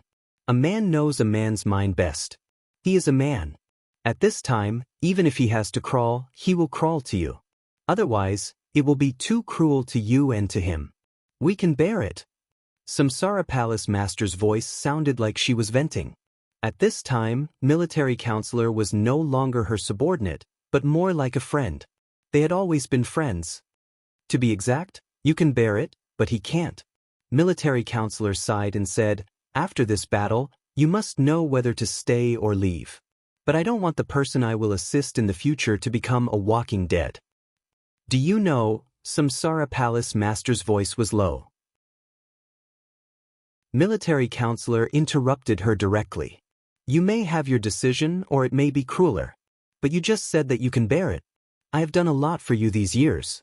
Now I have the right to be selfish for once. At this time, he must appear by your side. Otherwise, he can't bear it and neither can I. Military counselor glanced at Samsara Palace Master, waved his hand, and hung up the phone. It was straightforward. Facing the black screen of the notebook, Samsara Palace Master didn't speak for a long time. Qin Weibai hesitated and said, "Take a break? Tonlon is coming." Samsara Palace Master said softly. Qin Weibai looked at Samsara Palace Master quietly. She hesitated for a long time and then tentatively said, "Do you want to change your clothes? Is this your compensation?" Samsara Palace Master looked at Qin Weibai with some sarcasm. Qin Weibai looked at her quietly. She didn't even dare to show a trace of sympathy and pity in her eyes. Samsara Palace Master withdrew her gaze, stood up and said coldly, "Take back your hypocrisy. I don't need it." She got up and went upstairs. She glanced out of the window when she passed by. The vast white fog was useless to her. Lin Fengting's figure was still standing there.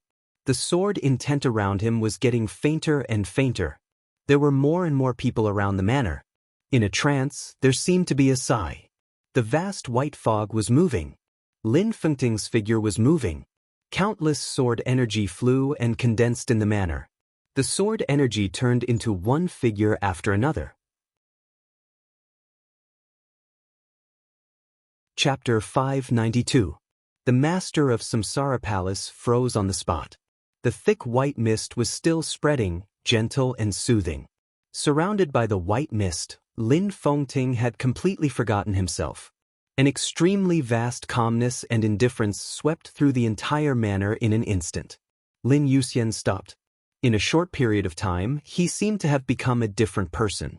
He was no longer outstanding, nor was he carefree. He just stood there, ordinary and unremarkable.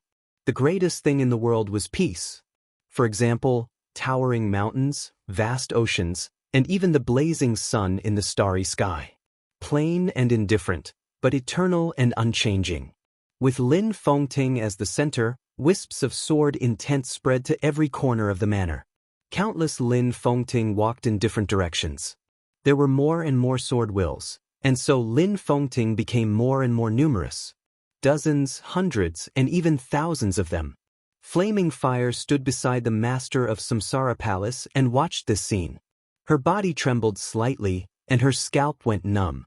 At this moment, Lin Fengting's sword qi was like the sea, vast and endless. The calm before him seemed to be an illusion. His sword qi moved, and it was enough to flatten the entire manor in an instant. Flaming Fire could not stop him. Under normal circumstances, the master of Samsara Palace could not stop him. This is... Flaming Fire's voice trembled slightly. The 24 moves of Sword of the Li family and the Lin clan seem to come from the same source, but the former focuses on momentum while the latter focuses on intent. They have similar paths but different directions, so they are equally matched. The master of Samsara Palace looked at Lin Fengting and said in a low voice, "All laws of nature, Taoism of nature, and sword principle of nature." He made a breakthrough. There was no surprise in her voice. Instead, there was a hint of relief.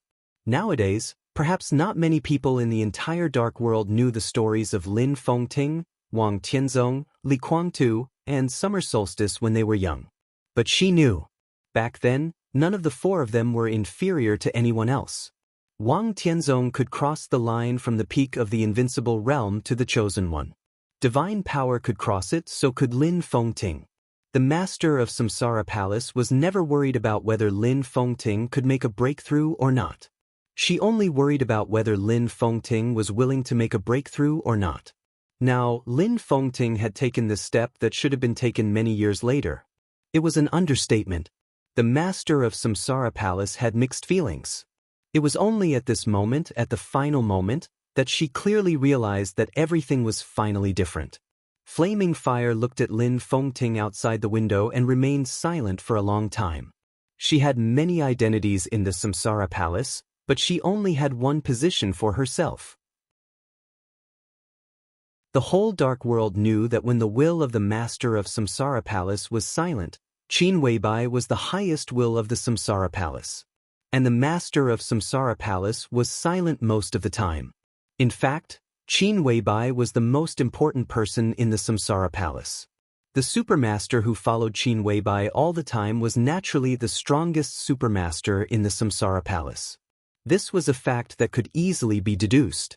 But since Qin Weibai appeared, the light of the supermasters of Samsara Palace seemed to have been taken away by saint and military counselor. So many people subconsciously ignored Flaming Fire, who had been following Qin Weibai and was willing to be her bodyguard, maid, and nanny.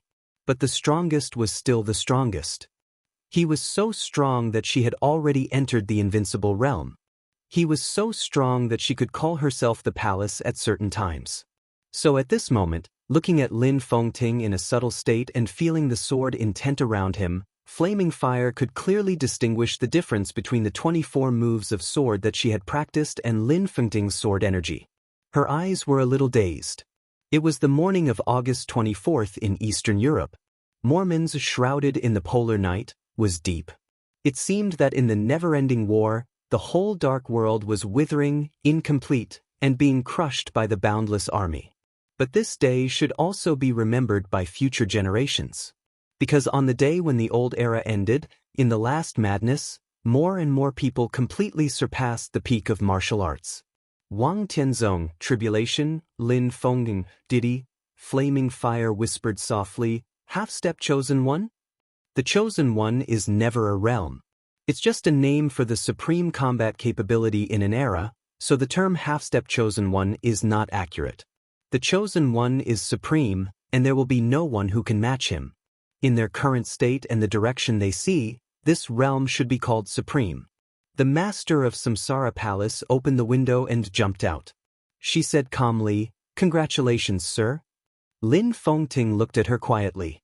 After a long time, he smiled and said, "I should thank you, but now I don't want to say it." "Then don't say it." The master of Samsara Palace said quietly, "I don't need to be polite."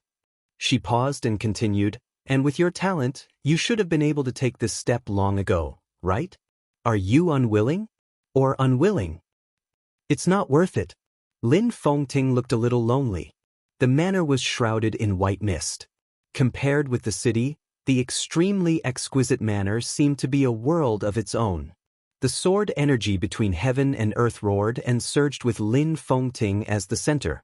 The figures in the manor were still increasing. The figures condensed by the sword energy were walking, killing, and destroying. Blood waves rose to the sky in the white mist. The purgatory of Heaven Capital, the Wang family of Beihai, and Snow Country. One by one, the elites fell in Lin Fengting's sword intent. The sword light flashed in the white mist. The sword light was so natural. There was no hesitation or helplessness anymore. There was only nature. Lin Fengting looked around quietly. His eyes finally fell on the master of Samsara Palace. "Is this what you want?" he asked slowly. "Yes." The master of Samsara Palace answered frankly and without hesitation, "Sir, you are too generous. But how can there be kindness in the chaos? If you can let go of some unnecessary fetters, I'm more than happy to do so." Lin Fengting shook his head, looked at the white mist in front of him, and said softly, "I have no friends." His voice was extremely lonely. The master of Samsara Palace was silent for a moment and said, "I've been gone for a long time." The killing around him continued. Lin Fengting was a little dispirited. He waved his hand and said softly, "I'm not afraid of being laughed at. Until a few months ago, I never thought that I would break through the peak of the invincible realm and enter another new realm. Not only did I grasp it, but I didn't even think that Tianzong would break through." He said softly, looked at the white mist in front of him, and fell silent. "I'm not talented. I'm lucky to have achieved what I have today. But you're different. You're different. In this era, you're all really amazing people. The glory of the past may not be weaker than that of today's Tianlun. With talent and luck, it's not difficult to take half a step forward." The master of Samsara Palace said slowly, "It's more than not difficult. It's a matter of course." Lin Fengting laughed self-mockingly. After seeing the sword stroke that destroyed the headquarters of the Samsara Palace, I had a feeling that I could try to take a step forward at that time, but it was delayed until now. Now it seems that this is the perfect breakthrough. The master of Samsara Palace took over the conversation. Lin Fengting didn't look at her. He just reached out and touched the mist in front of him. The thick mist was very similar to the usual thick mist, but it was completely different. It was a vast expanse of white, leisurely and soothing, like the color from another world, misty and full of vitality. Lin Fengting looked at it for a long time and suddenly said, "Just because of this? Is this what you and Great Master Wu Wei have been planning for years?" "This is the first stage." The master of Samsara Palace's voice was soft. "It's really mysterious." Lin Fengting laughed with a complicated look in his eyes. Mysterious doesn't mean illusory, but another kind of existence. You're so wise. Have you ever thought that the peak of martial arts has been at the peak of the invincible realm for many years? But in the past 6 months, people at the peak of the invincible realm have begun to break through one by one. Wang Tianzong, deity, tonight's tribulation, tonight's you, 4 people who are close to the chosen one realm have appeared in a row, and all of them happen to be related to Zhongzhou state. Haven't you ever thought about why? Lin Fengting was stunned.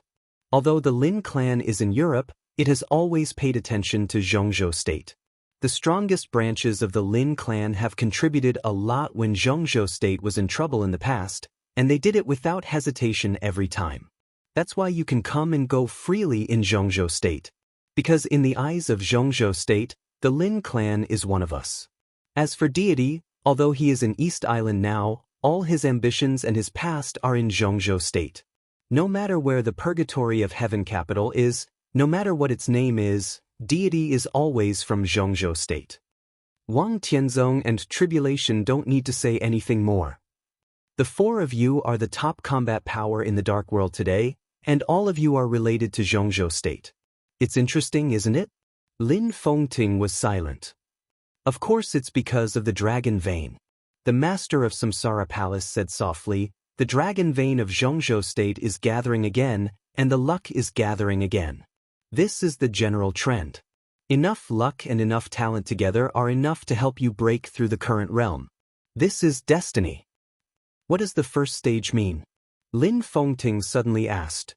It may be a little naive to say this. The so-called stage is actually the process.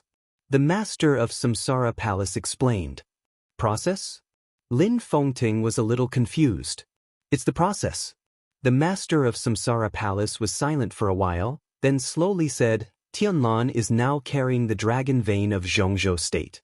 The stronger Tianlan is, the stronger Zhongzhou state is. Your breakthrough has nothing to do with Tianlan, but it's related to the dragon vein." Really? Lin Fengting's eyes finally showed a touch of undisguised shock. He had heard about carrying the dragon vein, but he had never taken it seriously. To concentrate the luck of a country on one person, Lin Fengting knew metaphysics, and the Lin clan also had its own metaphysical grandmaster. But the metaphysical grandmaster of the Lin clan could never do this. It was like expecting a newborn baby to carry a bag of more than 200 kilograms of rice. It was totally a fantasy. If Great Master Wu Wei could really do this, then he was not a metaphysical grandmaster, but a god. Under normal circumstances, it can't be like this. The master of Samsara Palace said, "But he met me, so he can." What she said was inexplicable, but Lin Fengting understood in an instant. He smiled bitterly without hiding and was lost in thought for a long time. Then he slowly said, "If this is true, what will happen in the end of this process? Of course, the stronger Zhongzhou state is, the stronger Tianlan is." The master of Samsara Palace said calmly. Lin Fengting carefully thought over these words, and a touch of awe gradually appeared in his eyes.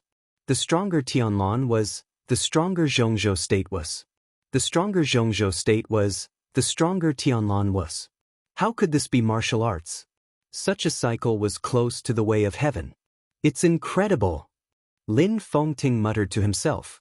In confusion, he suddenly asked subconsciously, "Does Tianzong know about this?" The stronger Li Tianlan was, the stronger Zhongzhou state was, and vice versa. If Li Tianlan died, what would happen to Zhongzhou state? Lin Fengting suddenly knew how Wang Tianzong felt when he heard the news. He knows. The master of Samsara Palace said, but he may not believe it. Even if he does, how can he be willing? How can Wang Tianzong be willing to fall behind others? You should remind him. Lin Fengting said seriously. It doesn't make sense.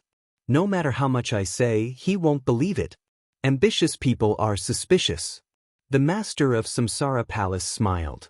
It's absurd. Xianxia has been in the Wang family of Beihai for a long time. Wang Tianzong doesn't know my origin, so he will naturally think it's impossible. What can I say? He knew that Li Tianlan had the dragon vein.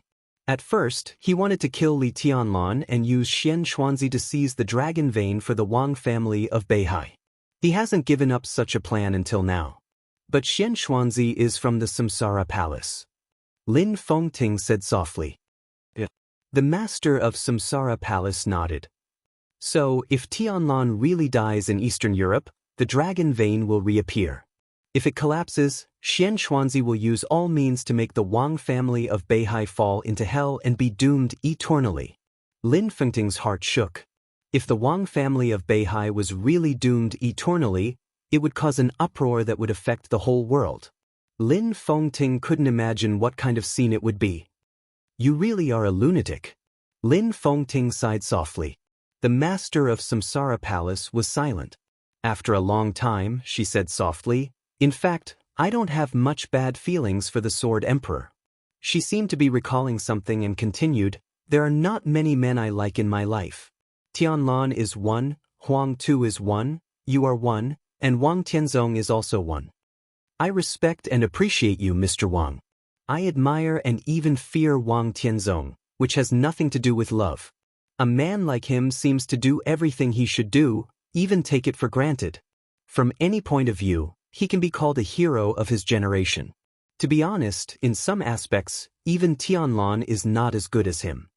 Lin Fengting listened quietly and suddenly said, everything at present is not irreversible. It's already irreversible. The master of Samsara Palace shook her head and smiled. If he hesitated in the headquarters of the Samsara Palace that day like you, there might be some possibility. But he chose to take that step at the bottom of the sea.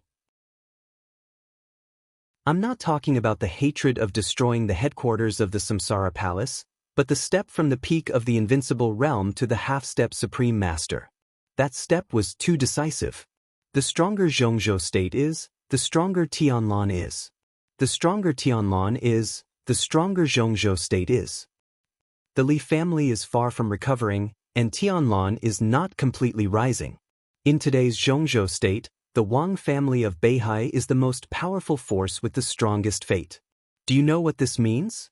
Lin Fengting frowned and said nothing. This means that as Zhongzhou state becomes stronger, Wang Tianzong will inevitably break through and enter the real supreme realm.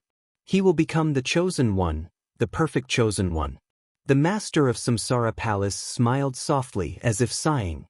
The chosen one is supreme. The chosen one was supreme. Naturally, he would not allow anyone to stand beside him. So everything tonight was already doomed. It had nothing to do with right or wrong, but it was irreversible. Lin Fengting suddenly wanted to drink.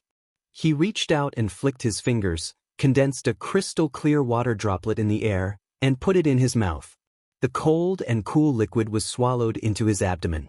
His spirit was also slightly shaken. He looked at the master of Samsara Palace. The perfect chosen one? He asked. The master of Samsara Palace smiled. This is inevitable. With his character, he deserves the peak posture of sweeping the whole world. Indeed. Lin Fengting nodded. He deserves it. His tone gradually lowered. But you can't stop him, and you can't win. It's impossible to win. Even if you have that sword, even if you have the sword formation of the 13 floors, even if you have me, deity and tribulation by your side, you can't win against such a sword emperor. He paused and said softly, I really can't win. The master of Samsara Palace nodded. You can't win. What will happen if he wins? Lin Fengting asked. The master of Samsara Palace glanced at him. Lin Fengting could not see her expression through the silver mask. He could only see her eyes, deep and calm, as brilliant as the Milky Way. If he wins, then everything in the world has nothing to do with me. Lin Fengting was speechless for a moment. He reached out and flicked the water droplets in the air. After a long time, he laughed and said, "That's right. No matter who wins or loses, if I have a chance in the future, when I see Sword Emperor, I will tell him that the master of Samsara Palace, who has always been proud and even overturned the whole dark world, has only 3 men in her life, and he is 1/3 of them. At that time he will be very honored, won't he?" Lin Fengting said happily, "At least I will be honored." In the distance, there were desperate and crazy roars. He was still thinking and death was spreading. The master of Samsara Palace stood up noncommittally and said, "I'll leave you here, sir." "Where are you going?" Lin Fengting asked. The master of Samsara Palace's body stiffened for a moment, and then she said, "To take a rest," and then, her voice was a little trembling. "To stop Tianlan." Lin Fengting sighed softly. "Do you still remember the promise between us?" The master of Samsara Palace's tone was calm. "I know what you're talking about. The Samsara Palace will be completely destroyed tonight, and Daybreak will be the new patriarch of the Lin clan. I didn't violate anything." "Indeed." Lin Fengting nodded in agreement.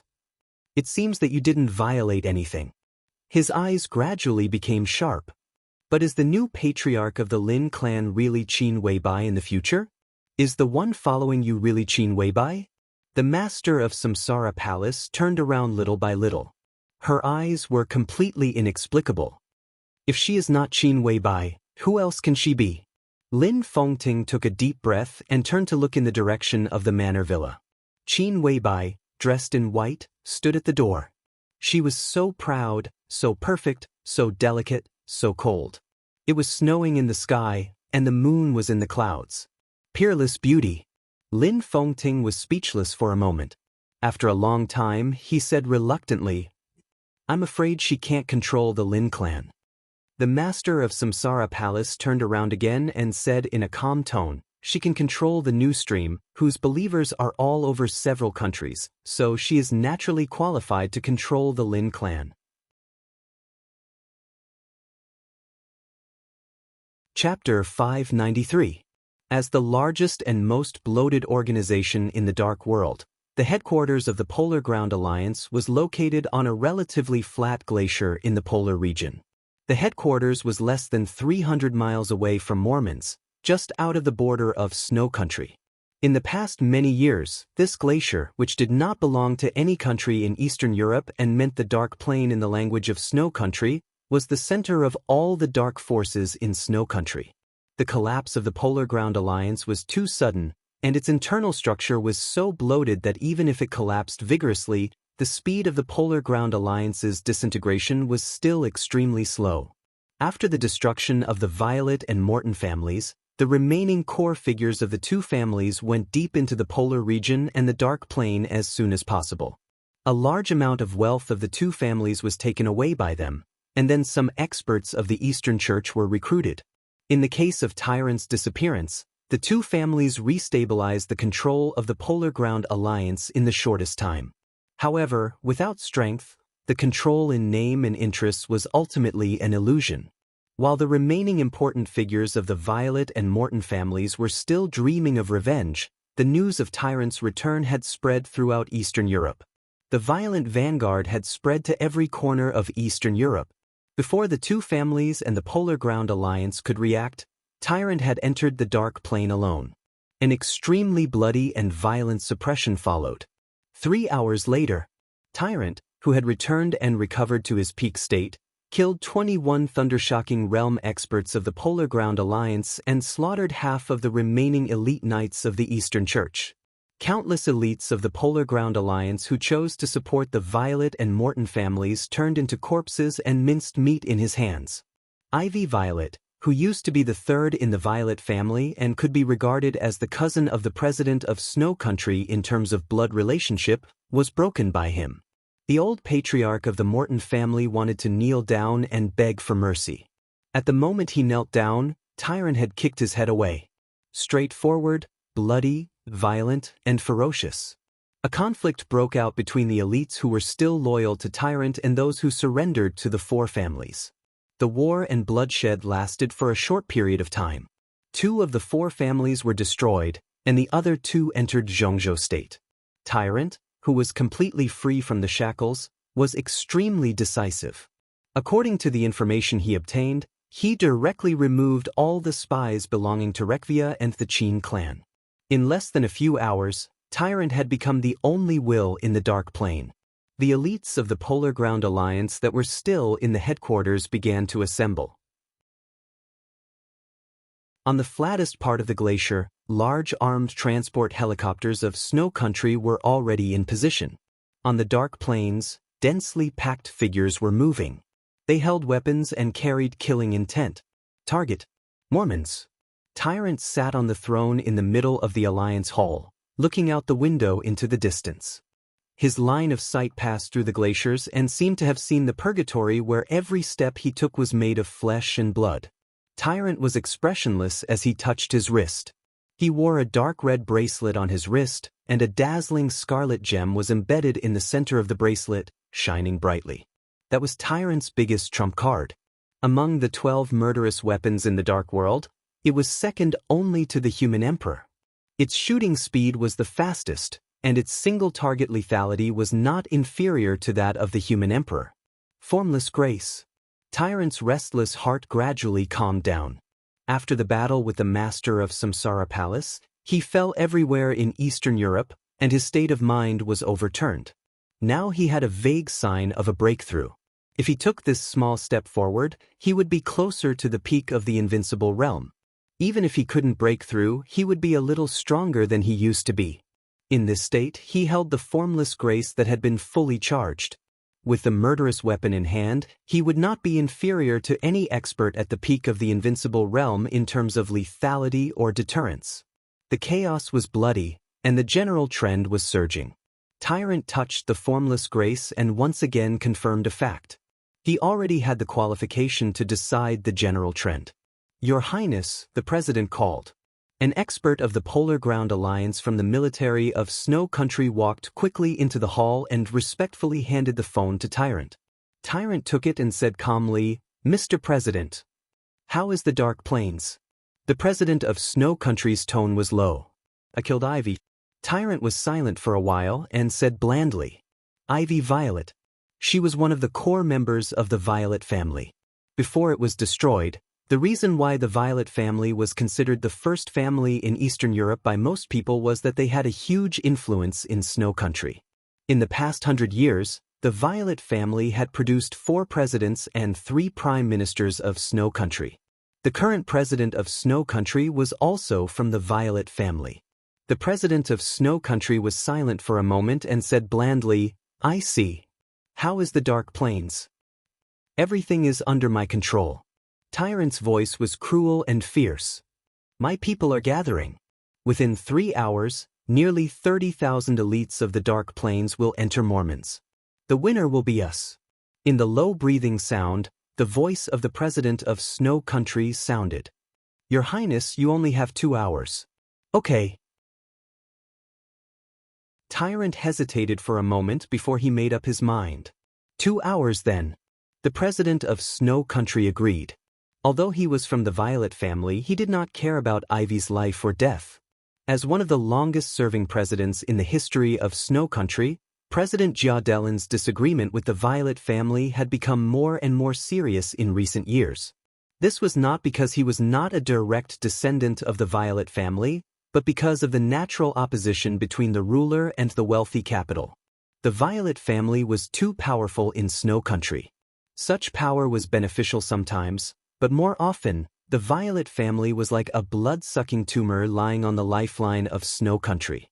President Jia Delin was a very accomplished president of Snow Empire, but most of the time, he was still restrained by the Violet family. Once some of his measures, or in other words, were likely to violate the interests of the Violet family, he would immediately face tremendous pressure. If he did not violate the interests of the Violet family, Snow Empire could not achieve a real rise. The Violet family did not care about the so-called national economy. But this was something that Jia Delin had to consider. The sudden destruction of the Violet family was a disaster that broke out abruptly for Snow Empire.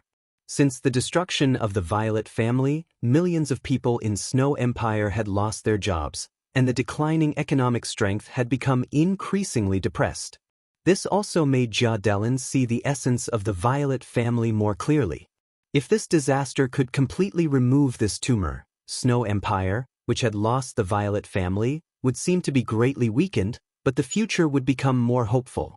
On the other end of the phone, in the palace of Snow Country, President Jia Delin shook his head and then said, "The situation in Mormons is very complicated. The Beihai Core, Samsara Palace, and Purgatory of Heaven Capital are all enemies, but when facing us, their positions are very consistent. At present, Mormons has lost 3 legions, full legions. Your Highness, you know what this means. This price is too heavy. I need your help." "I understand." Tyrant was silent for a while, then nodded. "I will speed up the gathering speed of the Polar Ground Alliance and set off in the shortest time.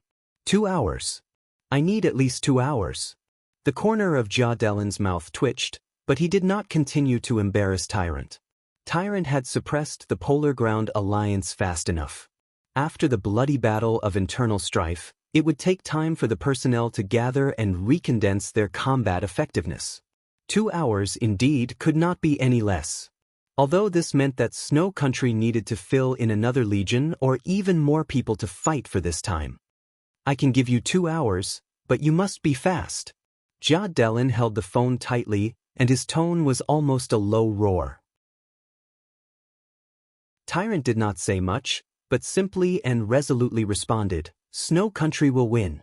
He hung up the phone and walked out of the hall of the Alliance. It was busy everywhere in his sight. There were more and more people in the Polar Ground Alliance. Tonight, even if Tyrant did not care about the title of the Chief Marshal of Snow Country, he had nearly 30,000 available elites on the Dark Plane. These were the elites of the Dark World. In the Dark World, the so-called elites had the clearest definition. The elites who had entered the 4 realms of martial arts and completely stabilized the ice-condensing realm were the real elites. Tyrant raised his palm with a bracelet and held it tightly. In the process of closing his palm, what he touched was not nothingness, but power. Boundless power was in his hands. His strength, his army, his murderous weapon. They were all power. Tyrant looked into the distance with no expression. His eyes were a little dazed. He held the power that might overturn the general trend.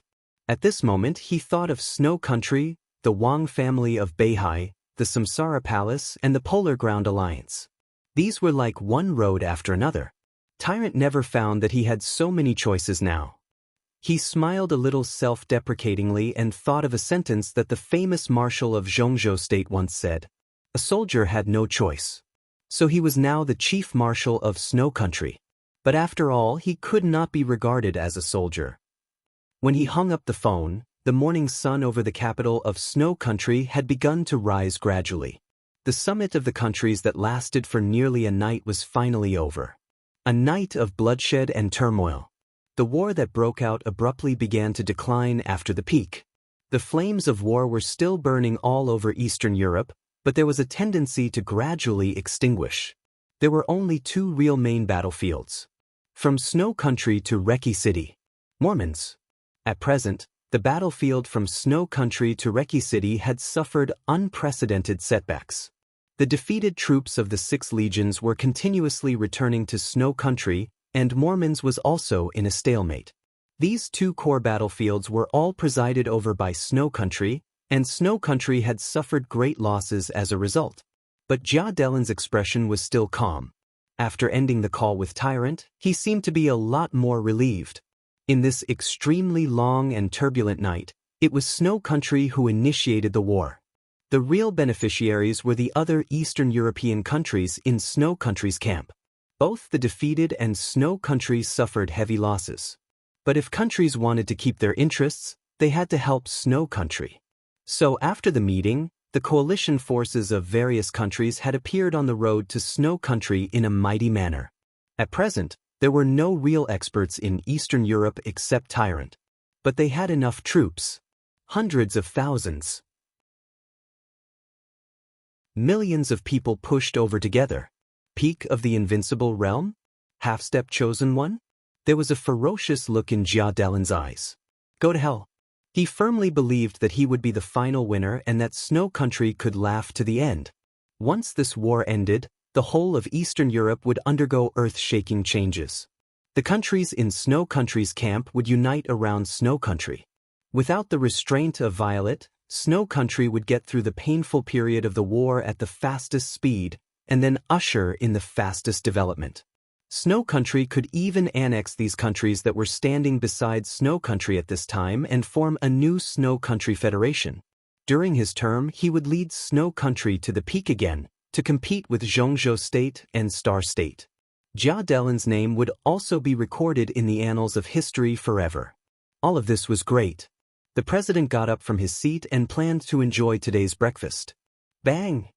The hurried sound of the door being pushed open suddenly sounded. The secretary who had been by Jia Delin's side for many years staggered in. She was flustered and in a hurry, and her face was full of panic.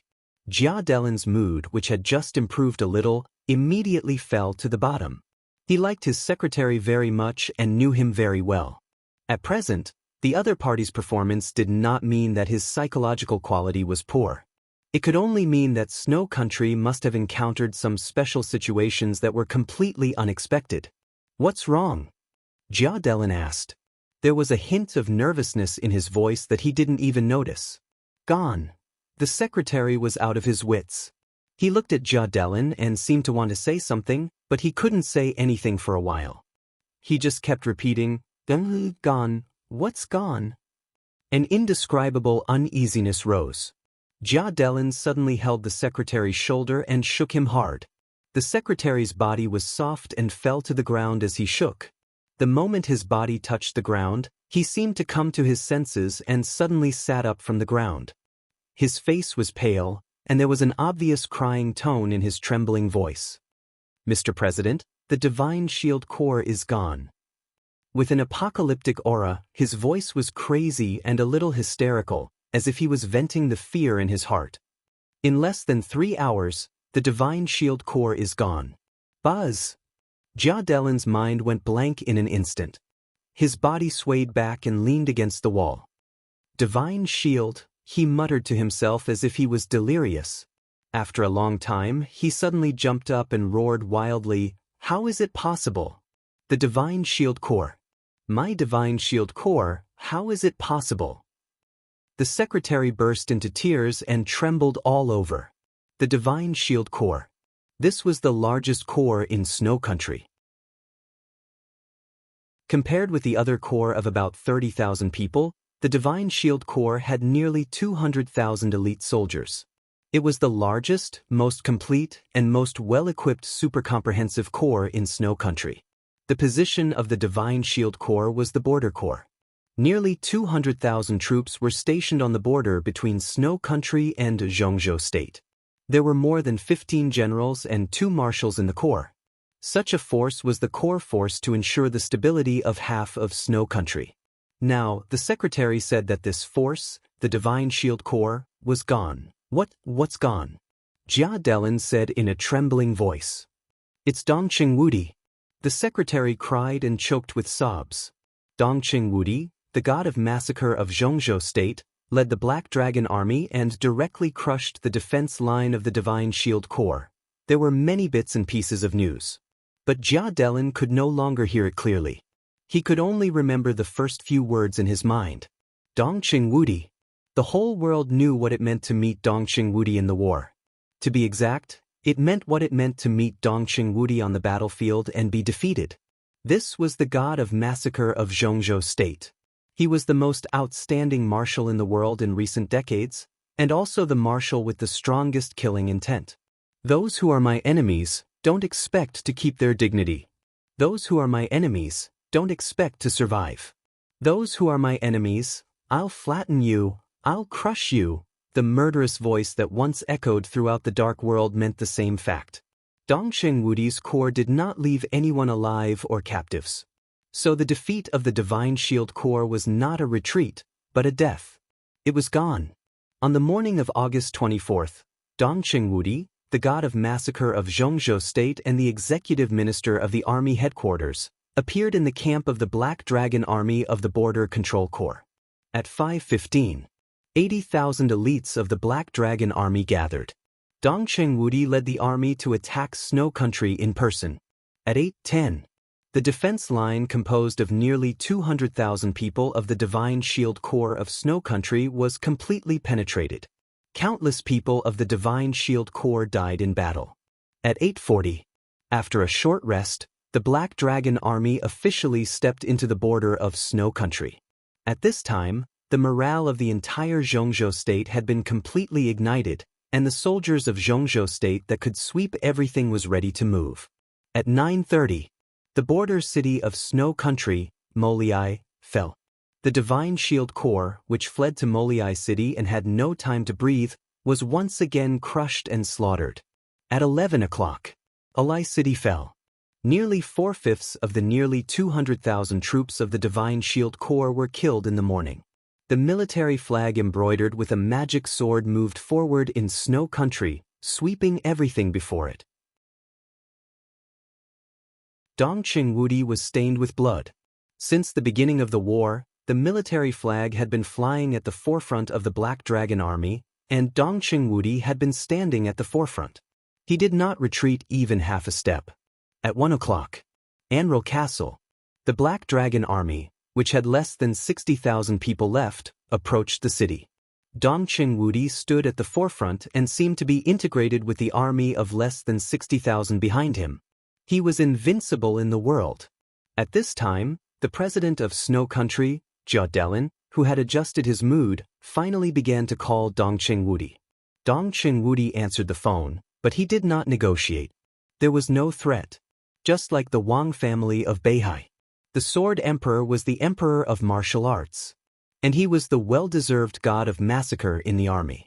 Therefore, facing the Snow Empire, he only gave a notice. "I'll have tea with you in the palace of Snow Country within 24 hours. At 1:15, Anral Castle fell. The Black Dragon Army, which had less than 60,000 people, was mighty. At this time, Li Tianlan just finished the last battle and officially entered Snow Country. 2 men, one big and one small. In different directions, they went to different places. He waved his army in Snow Country. He pointed his sword at Mormons. All this seemed to be just shocking today. However, as time passed, it would definitely become a new legend many years later.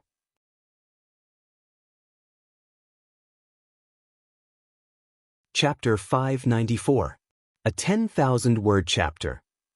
The sun was already shining brightly in Snow Country, but the sky inside the palace of Snow Country suddenly darkened. After cutting off the call with Dongsheng Wudi, President Jia Delin's body had been trembling slightly, not knowing whether it was because of anger or fear. Wars were often caused by the momentary madness of madmen. Behind this madness, President Jia Delin also realized what kind of price he had to pay. But he didn't expect that the price he had to pay was already unbearable at the beginning of the war. Li Tianlan defeated the 6 legions of Snow Country overnight. This was an absolute shame for Snow Country. But in the chaos, Jia Delin could accept all this. After all, Li Tianlan could defeat 6 legions, but he might not be able to defeat 8. Even if he could defeat 8, what about 10? No one could deny the dominance of real masters and elites on the battlefield, just like no one could deny the role of high-tech weapons on the battlefield. But at the end of the day, war was a fight between people. On a real cruel battlefield, artillery, bullets, and everything else would be destroyed, and masters would fall. Large-scale wars were never the stage for masters in the dark world to show off their skills. A large number of soldiers was everything and the only factor that could determine the outcome of a war. Jia Delin could also endure the stalemate and heavy losses of Mormons. Deity was very strong. The Purgatory of Heaven Capital was very strong. The Samsara Palace was very strong. The Beihai Core was very strong. But this was something they had expected. In the final analysis, the reason why Jia Delin dared to launch a war was that the return of Tyrant made up for the lack of top-notch combat capability of Snow Country. After adding this strongest link, Jia Delin was completely confident that the millions of troops of Snow Country would wipe out everything. And although this war was launched by Snow Country, it was far more than the participants. Nearly half of the countries in Eastern Europe, large and small, had already stood in the camp of Snow Country. It would only take one night or even less than one night to wipe out the powerful families that were similar to tumors in their own territories. Then, they would form a coalition army and go straight to Mormons. So in this war, the army of Snow Country was endless, and it could be said to be in an invincible position. Jia Delin had no reason not to be confident. As for Zhongzhou State was indeed the most powerful country in the world today, but the Divine Shield Corps of Snow Country, with nearly 200,000 troops, was also an elite force second only to the Polar Bear. In Jia Delin's estimation, even if these nearly 200,000 troops were no match for the Black Dragon Army of the Border Control Corps of Zhongzhou State, it would not be difficult for them to form a solid defense line that the Black Dragon Army could not break in a short time. Zhongzhou State would also mobilize troops. The Divine Shield Army would eventually collapse. But this will take time. What Zhongzhou State lacked the most now was time. In Jia Delin's expectation, when Zhongzhou State gathered its army and broke through the defense line of the Divine Shield Corps, the final battle of Mormons should have already ended. At that time, he would lead the countless coalition forces of various countries to the south. The absolute advantage in numbers could completely make up for the gap in combat effectiveness. At that time, he might even be able to defeat the army of Zhongzhou State and force Zhongzhou State to lower its head and compromise. For example, he could take back part of the land that originally belonged to Zhongzhou State and now belonged to Zhongzhou State but used to belong to Snow Country. For example, the territory that the Wang family of Beihai first developed, most of Beihai province, used to belong to Snow Country. Therefore, although President Jia Delin felt heartache for the current huge loss, he was still full of expectations for a better future. But he never expected that the biggest problem turned out to be the Divine Shield Corps, which should not have a problem the most. There were 120,000 people in the Black Dragon Army. Only 40,000 people stayed behind. 80,000 people rushed to the border of Snow Country. In just a few hours, they directly broke the defense line of the Divine Shield Corps. The two marshals of the Divine Shield Corps knew Snow Country very well. The failure of this battle was so straightforward that it stunned people. But the military could not find any dereliction of duty by the two marshals who died in the battle. There was no problem with the defense line of the Divine Shield Corps. There was no problem with the armaments, logistics, and morale. There was no problem with anything. The only problem was that the Black Dragon Army was too strong. There was no conspiracy. In the face of the defense line of nearly 200,000 people, the Black Dragon Army directly rushed up. After the meal, the defense line was forcibly smashed. Such a gap lay in pure strength and fighting desire. This was not a strategic mistake, but it was an extremely fatal oversight. It was not until this moment that the world discovered that the Border Control Corps was the most elite super-large comprehensive army of Zhongzhou State. This was true. The Thunderbolt Battalion was also the most elite army of the Border Control Corps. This was also true. But the Border Control Corps with Dongqing Wudi and the Border Control Corps without Dongqing Wudi were two completely different concepts. The Border Control Corps. The Dongqing Corps. The God of Massacre Corps. In the Border Control Corps, wherever Dongqing Wudi, the God of Massacre of Zhongzhou State, was the Thunderbolt Battalion. The attack was like fire. The momentum was like thunder, breaking the sky. The Divine Shield Corps was defeated all the way, and the Black Dragon Army kept rushing. By the time President Jia Delin talked to Dongqing Wudi, there were less than 60,000 people left of the 80,000 people of the Black Dragon Army, while the nearly 200,000 troops of the Divine Shield Corps were defeated, and now there were less than 20,000 people left. There were no prisoners. The death of some soldiers was not even a sacrifice. When the defeat was at its peak, what the losers would encounter was the most brutal slaughter. The defeat of the Divine Shield Corps also meant that the land of Snow Country thousands of miles in the direction of Zhongzhou State would become extremely empty, because several corps along the way had already sent troops to Mormons, and this empty distance was the distance from the border to Kamas, the capital of Snow Country. Along the way, Snow Country could barely gather tens of thousands of soldiers, but how could the Black Dragon Army care about such a small number? With Dongqing Wudi in charge, the Black Dragon Army was completely insufferably arrogant. Dongqing Wudi said that he would have tea with President Jia Delin in the palace of Snow Country within 24 hours. A distance of thousands of miles. Even if the tens of thousands of soldiers of the Black Dragon Army died, they would follow Dongqing Wudi to the palace of Snow Country. No one doubted this. So in less than an hour after the call, several top staff officers of the military of Snow Country had already arrived outside the palace. President Jia Delin gathered everyone together and held an impromptu meeting. The battle in Mormons was still in a stalemate. The plan to send troops into Reki City was almost aborted. In the rear, the Black Dragon Army was sweeping the land of Snow Country like a ferocious dragon, staining the land with blood all the way. The extremely serious situation made everyone completely realize that the situation was different. It was no longer a question of how much they could win at the cost. The name Dongqing Wudi now really meant the possibility of Snow Country's defeat in this war. President Jia Delin did not talk nonsense, nor was he in the mood to say anything else. So at the beginning of the meeting, he had already pulled out the battle map of Snow Country in the conference room.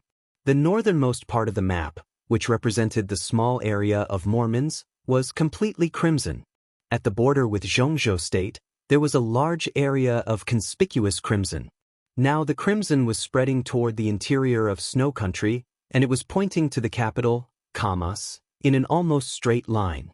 Not far from the crimson region, there were clusters of light blue. These blue dots were moving slowly towards the north. Everyone. President Jia Delin's expression was extremely cold. This is what we are doing now. The battle in Mormons is still in a stalemate, and the combat capability of the Divine Shield Corps is lower than I imagined. The Black Dragon Army of the God of Massacre Corps has officially invaded our southern border. According to the speed of their march, it is not entirely impossible for Dongqing Wudi to have tea with me here 24 hours a day. If this becomes true, I believe that Dongqing Wudi will also go to chat with you after having tea with me. There was a commotion in the conference room. They were all the real big shots in the social class of Snow Country. With the destruction of the Violet family, the capital of Snow Country was temporarily blank. The palace of Snow Country concentrated its power, and their future would be better. At this time, they suddenly found that the war they started was likely to be attacked by others. Anyone would feel panic. So now is not the time to wrangle with each other. I need each of your suggestions. I hope that you can be responsible for your words, because every decision you make now concerns the future of the Snow Empire and even the life and death of each of us. The commotion in the conference room gradually turned into an uproar. In the chaos, an old senior staff officer slapped the table and stood up. He said angrily, "The Divine Shield Corps is incompetent. If it weren't for them, how could we be so passive now? We must hold them accountable. I suggest that they be punished, and it must be." Before he could finish his words, President Jia Delin waved his hand and said, "Come on, take General Long Dimi out." I suddenly remembered that the 7th Legion needs a supervisor to go north to Mormons. General Long Dimi is a suitable candidate. Let him go. The palace warriors in the conference room rushed over and helped the old staff officer. Long Dimi's body stiffened, and his face instantly turned pale. "No, you can't do this." The 7th Legion was one of the 2nd Legions launched by Snow Country. Now it was estimated that it had entered the position of Mormons. Letting him supervise the army in that cruel environment was almost tantamount to letting him die. President Jia Delin was expressionless. "I don't want to hear any nonsense now. I just look at what's in front of me, understand? Deal with the Divine Shield Corps?" All the senior officials died in battle, and there were less than 20,000 soldiers. Deal with them? Deal with who? Even if the Divine Shield Corps was dealt with, wouldn't Dongqing Wudi come? Bulsh asterisk T advice. Get out, get to the front line. I don't need these useless nonsense. Nonsense. Understand? Long Demi struggled and was dragged out by the palace warriors. In the silence, a middle-aged general stood up. He looked at Jia Delin's face and said cautiously, Maybe we can contact the United Nations and sanction Zhongzhou state. No one spoke. Jude Lin looked at him as if he was an idiot. How to sanction? He asked indifferently. In the current situation, other countries were eager to see the result of the fight between Zhongzhou state and Snow Country before intervening. The war had just begun. Although it was tragic, other countries were not fools. How could they intervene without a result? And even if those countries were really stupid and righteous once, how could they sanction Zhongzhou state? Zhongzhou state was now the most powerful superpower. How could such a country be sanctioned? No country was willing to go to war with Zhongzhou state.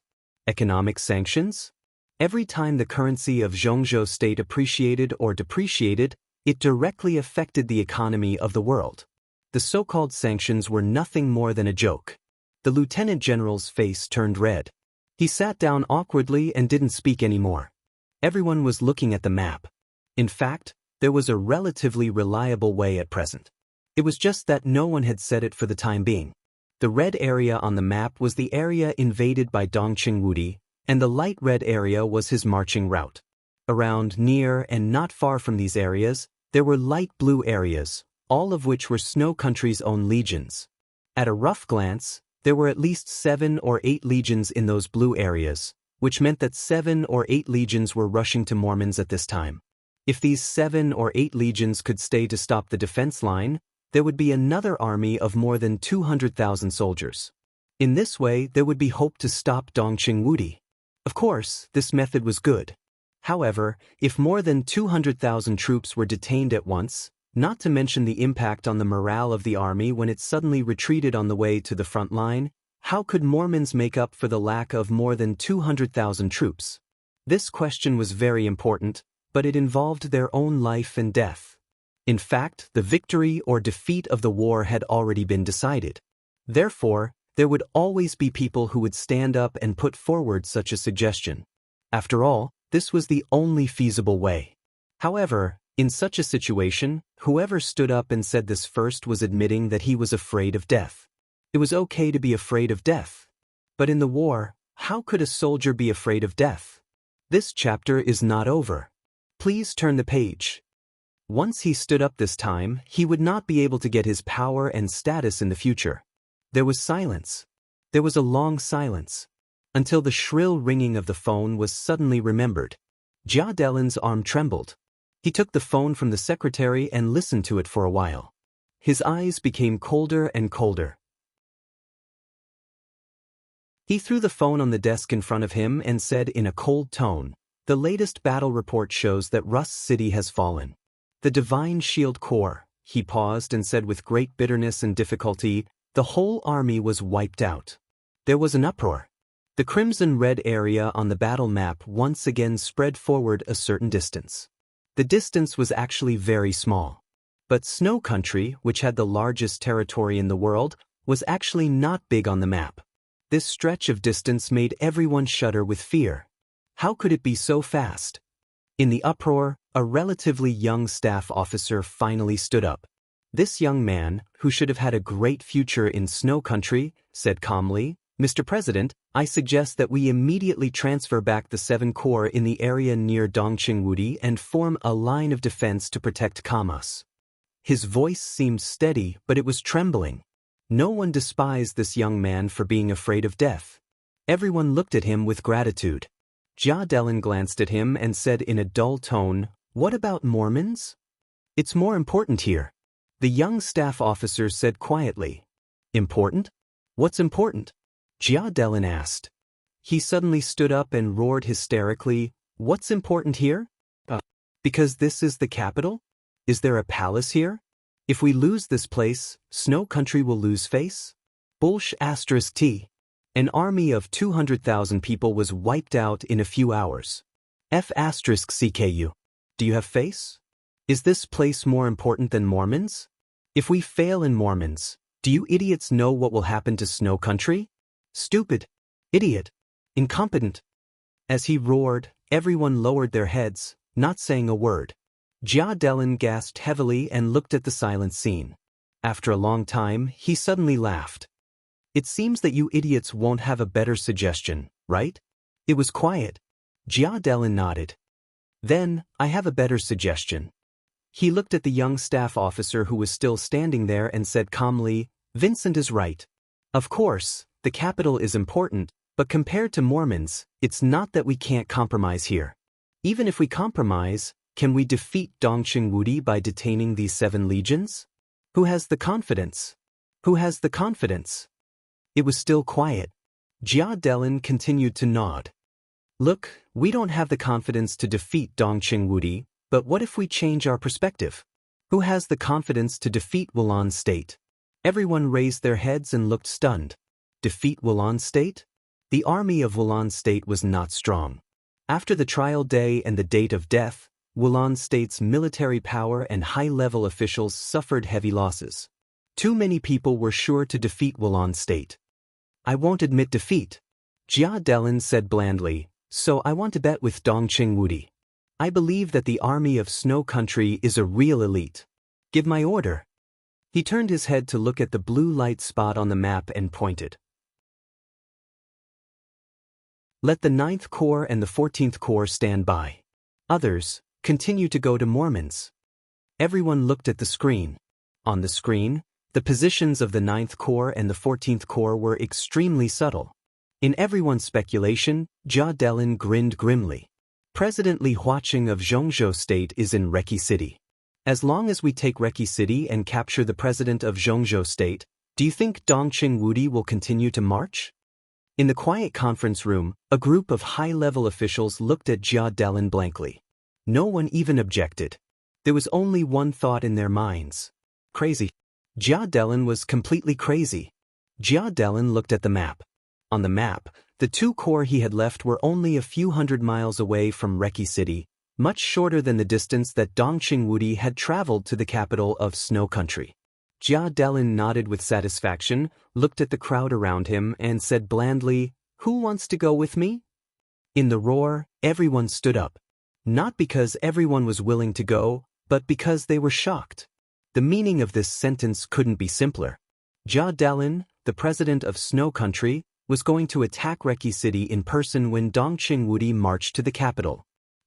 The cold wind blew from the barren polar region, bringing with it the broken ice and snow in the polar region. The cold chill seemed to contain endless malice, penetrating into every pore of the body. He walked quietly. It seemed that the war that would last forever had been left behind by him. The desperate shouts and roars of war gradually faded away. Silence enveloped the wilderness. In the empty world, it seemed that only the numb heartbeat was still going on, one beat after another. His heart was completely empty. The scene in front of him was extremely vague. His messy thoughts had become muddle-headed after the intense fluctuation. The numbness covered him with coldness, taking away the low temperature from his body. He could not feel the cold or the pain. When he moved forward, he could not feel any direction or future. It was empty. The whole world had become completely empty. In the deep darkness of the polar night, he staggered and stumbled in the desolate wilderness, like a walking corpse that had completely lost its soul. He didn't know where he was going, what he was doing, or even who he was. The pain in his heart had long since disappeared. His empty thoughts were completely desolate. The obsessions of the past years, whether they were expectations, bitterness, or hatred, all had a meaning of existence after all. But after all the obsessions were completely gone tonight, the so-called world, the so-called everything, seemed to have completely become nothingness. Wherever I went, I would die. Who am I? It didn't matter. The earth began to shake. Flags appeared in the dark and deep night. A dense army surged in front of him. The main battle tanks, which looked like ferocious beasts, opened the way in front. Behind them, military trucks full of troops galloped forward. The army was vast and occupied almost all of his field of vision. He seemed to be unaware of it and walked forward numbly. The barrel of the main battle tank aimed at his body for the first time. In the command room in the center of the truck fleet, his figure also appeared on the screen in front of the general of the Eisen Federation. He was dressed in black, his face was pale, and his eyes were red and dull. Blood stained his black clothes, and a large area of his clothes had completely turned dark red. As he walked, wisps of blood seemed to come out from all over his body. He ignored it and just walked forward, incomparably stupefied. This was an Easterner. The general easily made a judgment. Then he grinned grimly. Tonight, in Eastern Europe, at this moment, any Easterner who was stained with blood had only one end. The general picked up the walkie-talkie in front of the battle map and sneered, "It's a thug from Zhongzhou State. Open fire and kill him." The muzzle of the main battle tank in front of him turned, and the dark muzzle carried a clear sense of death. The general looked at the cruel scene that was about to happen with interest and muttered to himself, "These bastards should all be killed." The cannons of the main battle tanks were about to roar. The general suddenly changed his mind. "Wait," he suddenly said, "no need to open fire. Just run over and crush him directly into meat paste." His eyes were filled with killing intent and extremely wild. The roar of the tank continued to move forward. The vast army rolled over bit by bit. The two sides were getting closer and closer. He was still walking forward without changing his route, and even his expression had not changed slightly. Countless people in the first batch of troops from the Eisen Federation who entered Snow Country were watching this scene. The distance between the two sides was getting closer and closer. 100 meters. 50 meters. 20 meters. His eyes had no focus at all. He just moved forward numbly and didn't care about the impending death. The incomparably tall tank rolled over with a rumble with a shadow. 5 meters. Keep moving forward. In the next second, the entire army heard an incomparably clear sound of something being sliced apart. Crack. It was a crisp and clear sound. It was like the sound of an extremely sharp blade cutting into metal in an instant, clear and crisp, without the slightest sense of stagnation. In the line of sight of the Eisen Federation's general, the huge main battle tank at the very front suddenly trembled. A smear of scarlet red rushed into the sky like a fountain. The huge cannon barrel flew up, and the tank stopped. The thick armor seemed to have been cut in half from the middle in an instant.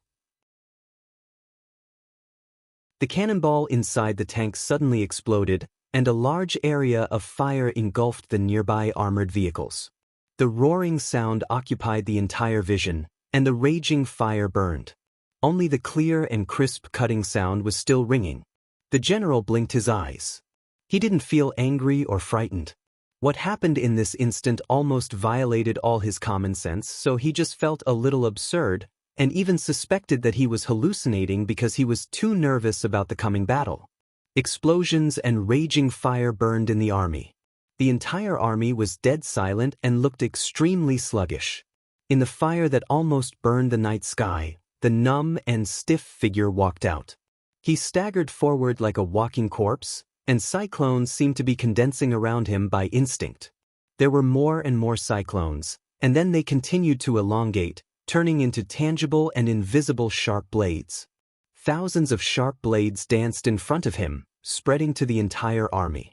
As he moved forward, countless sharp blades cut in between the heaven and the earth with incomparable stability. It was a sharp edge that looked fragile but was extremely fierce and sharp to the extreme. Tanks, armored vehicles, trucks, weapons, armor, flesh and blood. As he moved forward, everything in front of him was directly cut apart. Blood, wreckage, and explosions were everywhere. The entire army stopped. The general finally reacted from this nightmarish scene. He picked up the walkie-talkie and loudly ordered the army to start charging, while he rushed out of the truck without hesitation and began to flee in the direction he came from. The sharp blade that filled the space between the heaven and the earth slowly moved forward. All the charges were incomparably futile. The blood wave that rose into the sky was not fast or slow, but it moved forward with incomparable firmness as he moved forward. In less than 15 minutes, the raging fire was still burning. The wilderness became wilderness again. The explosions and gunshots stopped. Countless corpses that were directly cut in two fell to the ground with blood and the wreckage of armaments, densely covering the entire wilderness. He seemed to not know what he had done and walked forward in a daze. He passed the battlefield full of corpses, walked through the wilderness, and passed through the incomparably deserted city. His figure was getting faster and faster unknowingly. The icy wind of the polar region blew over, with a temperature of despair and deathly stillness, enveloping the entire world. The sound of surging waves in front of him faintly came over. It was getting closer and closer. A huge roar sounded on the sea level. A huge warship with an incomparably huge silhouette appeared in his field of vision and sailed into the distance. He walked from the land to the sea. Under the dark sky, the howling wolves that were surging with the icy wind suddenly became silent. The vast ocean within a radius of a kilometer suddenly became lifeless, stagnant water. The rising murderous intent swept across the bottom of the sea unconsciously. Fish and shrimp, seaweed, shells, reefs, ice. This chapter is not over. Please turn the page. Everything was completely cut apart. The vast ocean without the slightest fluctuation gradually turned red. He stepped on the surface of the water and approached the sea. The warship was still moving forward. The lights were dazzling, illuminating the world. It was unknown which country's fleet it belonged to. All the armed personnel were on standby. Their direction was the only military port in Mormons. Judging from the scale, it was a whole fleet. The night and the black clouds merged into one. The sea was stagnant. He walked quietly on the sea for dozens of miles. Along the way, all the creatures in the sea were completely cut by invisible sharp blades, and the blood had dyed the sea red. He stepped on the red seawater and walked toward the fleet. An earth-shattering sound broke out in the vast ocean. The raging fire began to burn on the sea, illuminating the sky. The huge wreckage of the warship sank to the bottom of the sea with countless corpses. The fire, the explosion, and all the ripples were suppressed by the invisible force in an instant. The battlefield disappeared. He stood on the dead sea, watching the blood spread in the water, feeling lost and desperate. In front of him was the boundless ocean, more than thousands of miles long. Behind him was darkness, and there was no way back. In a trance, he seemed to think of the North Island many years ago. He stood on the coastline of the North Island and looked at Mount Dibbing across the sea. She walked under the falling cherry trees. Her eyes were brighter than the evening sunset. The assassin and the Holy Virgin. The cherry blossoms and the sea. His figure was a little shaky, and all his strength began to decline slowly, bit by bit. But the killing intent that was condensed to the extreme began to rise. He felt the pain, and his will gradually became sober. His firm will flickered. He thought of his life, from childhood to adulthood, many people, many things, countless life and death, and countless separations. He thought of Sidutunga, Li Kuangdu, the high spirits when he was young and frivolous, the picturesque rivers and mountains on Mount Dibbing, and the white snow on Mount Taibai. The cherry blossoms on the North Island, the vast sea, and the solemn trial. Pictures flashed in his mind one after another. He looked at the flowers on horseback. He thought of Angel again. The holy land of Italos. All the pictures began to dim and disappear. He suddenly realized that what he remembered most in his life was not Angel. It was not a long time, because it was less than a lifetime. It was not a short time, because he had never died young. What he remembered most clearly was the scene of being separated from Angel and being thrown out of the Holy Land like a dog until today. It was anger, unwillingness, longing, concern, and care. For so many years, all his emotions were obsession. He became stronger at all costs. The only thing he wanted to do was to go to the Holy Land again and bring his woman back. Tribulation. It was obsession in itself.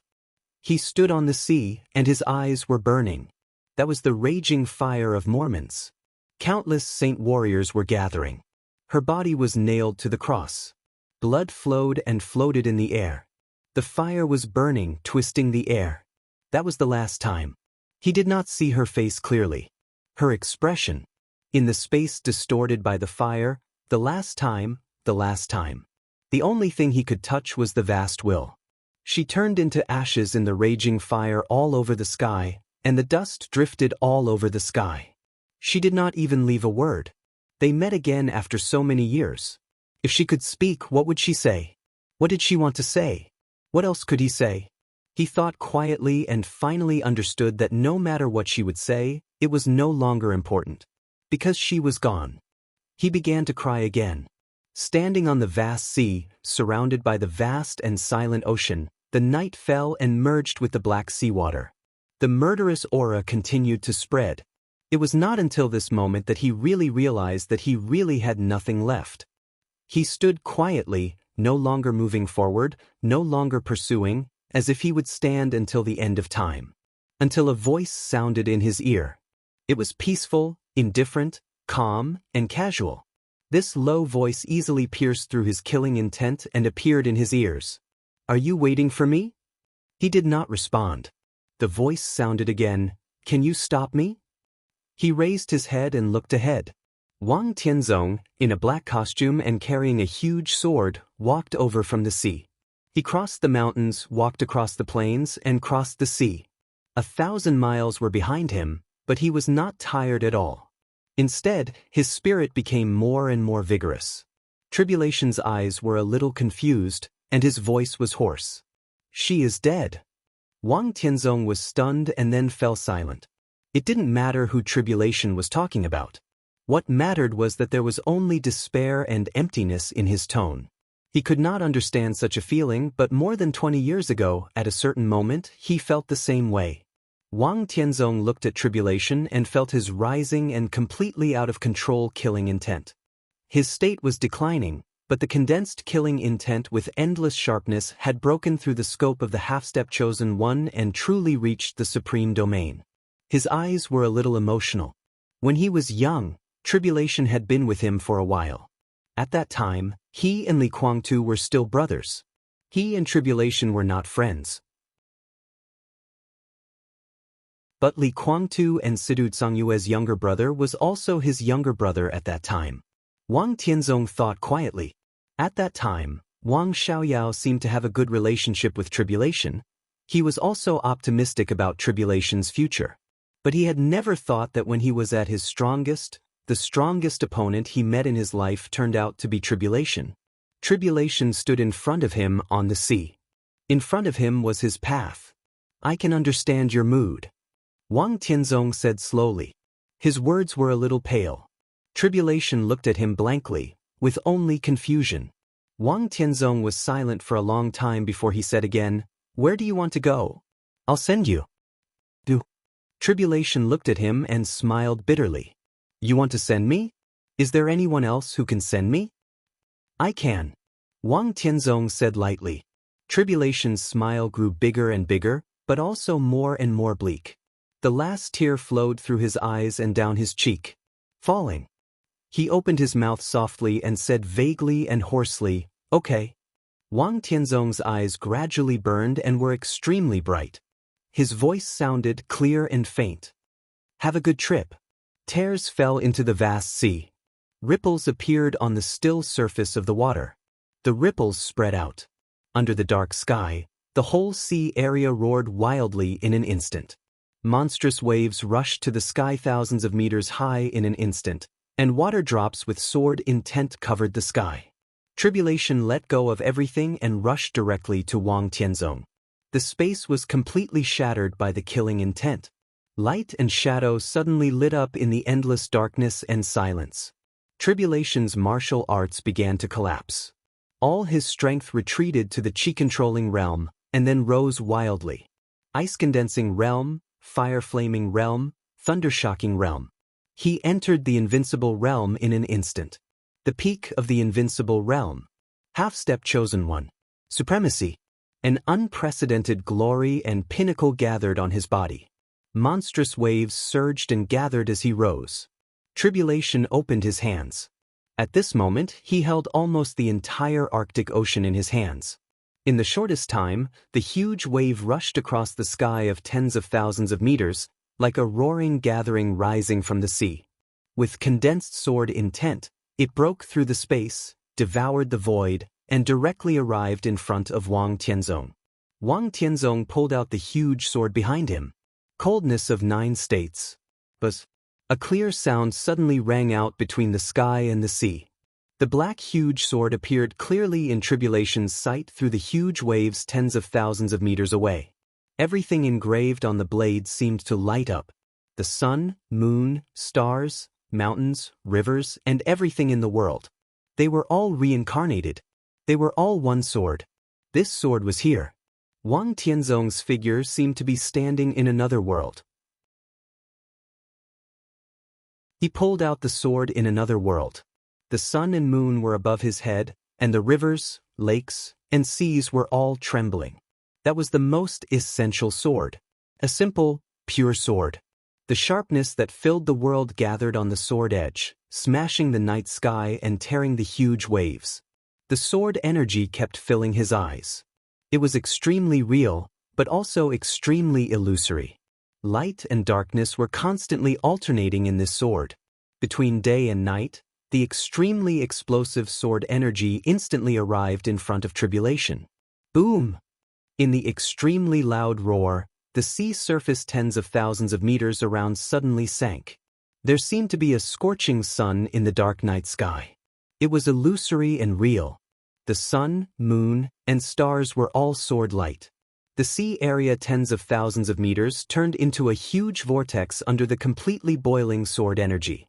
The vortex kept spinning on the sea level, and every drop of water carried the alternating light and darkness of the sword light. The most perfect sword intent. The most extreme outbreak. 6 paths of reincarnation sword. The coldness of 9 states, which was used with all its strength for the first time, trembled slightly with extremely clear excitement. Wang Tianzong stood in the sky and looked down at the sea area. There were no huge waves in the sea area, and there was no tribulation. Only the vortex was left. Only the ocean was left. His body moved and slowly withdrew the sword. A faint sound came. He lowered his head. A gash appeared in his hand, bringing with it fresh blood. The blood flowed into the coldness of 9 states and was absorbed by the sword.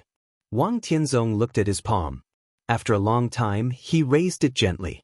He raised his arm little by little. The process was very slow. With his movement, there were countless cracks on his palms, wrists, legs, face, and almost every part of his body. The sharpness tore his skin. In an instant, Wang Tianzong was covered in blood. He put the coldness of 9 states behind him again. Wang Tianzong's figure in the sky suddenly fell down, and a large mouthful of blood instantly sprayed out. His face was pale, but he was laughing, extremely comfortable. His body fell in the center of the vortex in the sea, and he opened his hands. At this moment, between the sky and the sea, everything revolved around him and was in the palm of his hand. The emblem of the Wang family of Beihai was the sky and the sea. And today, August 24th, between the sky and the sea, Wang Tianzong finally crossed the boundary and made up for all his imperfections. In the final outbreak of tribulation, he officially entered the supreme realm. Moreover, flawless. Wang Tianzong closed his eyes. The loud and vigorous heartbeat swept through the waves and resounded through the world. All the wounds on his body began to heal. His aura was completely stable, far better than before. With the endless sword intent, like a whirlpool of reincarnation, he disappeared on the sea level. Wang Tianzong turned around. Across the sea and the mountains. He looked at Mormons, who was getting closer and closer to him. The city that had become a purgatory was everything he wanted to conquer. "I'm coming," he whispered. End of this chapter. Bookmark for easier reading. You're tuning in to the Wang Lin's Journey YouTube channel. Don't forget to subscribe and join us on this journey to catch the most captivating stories.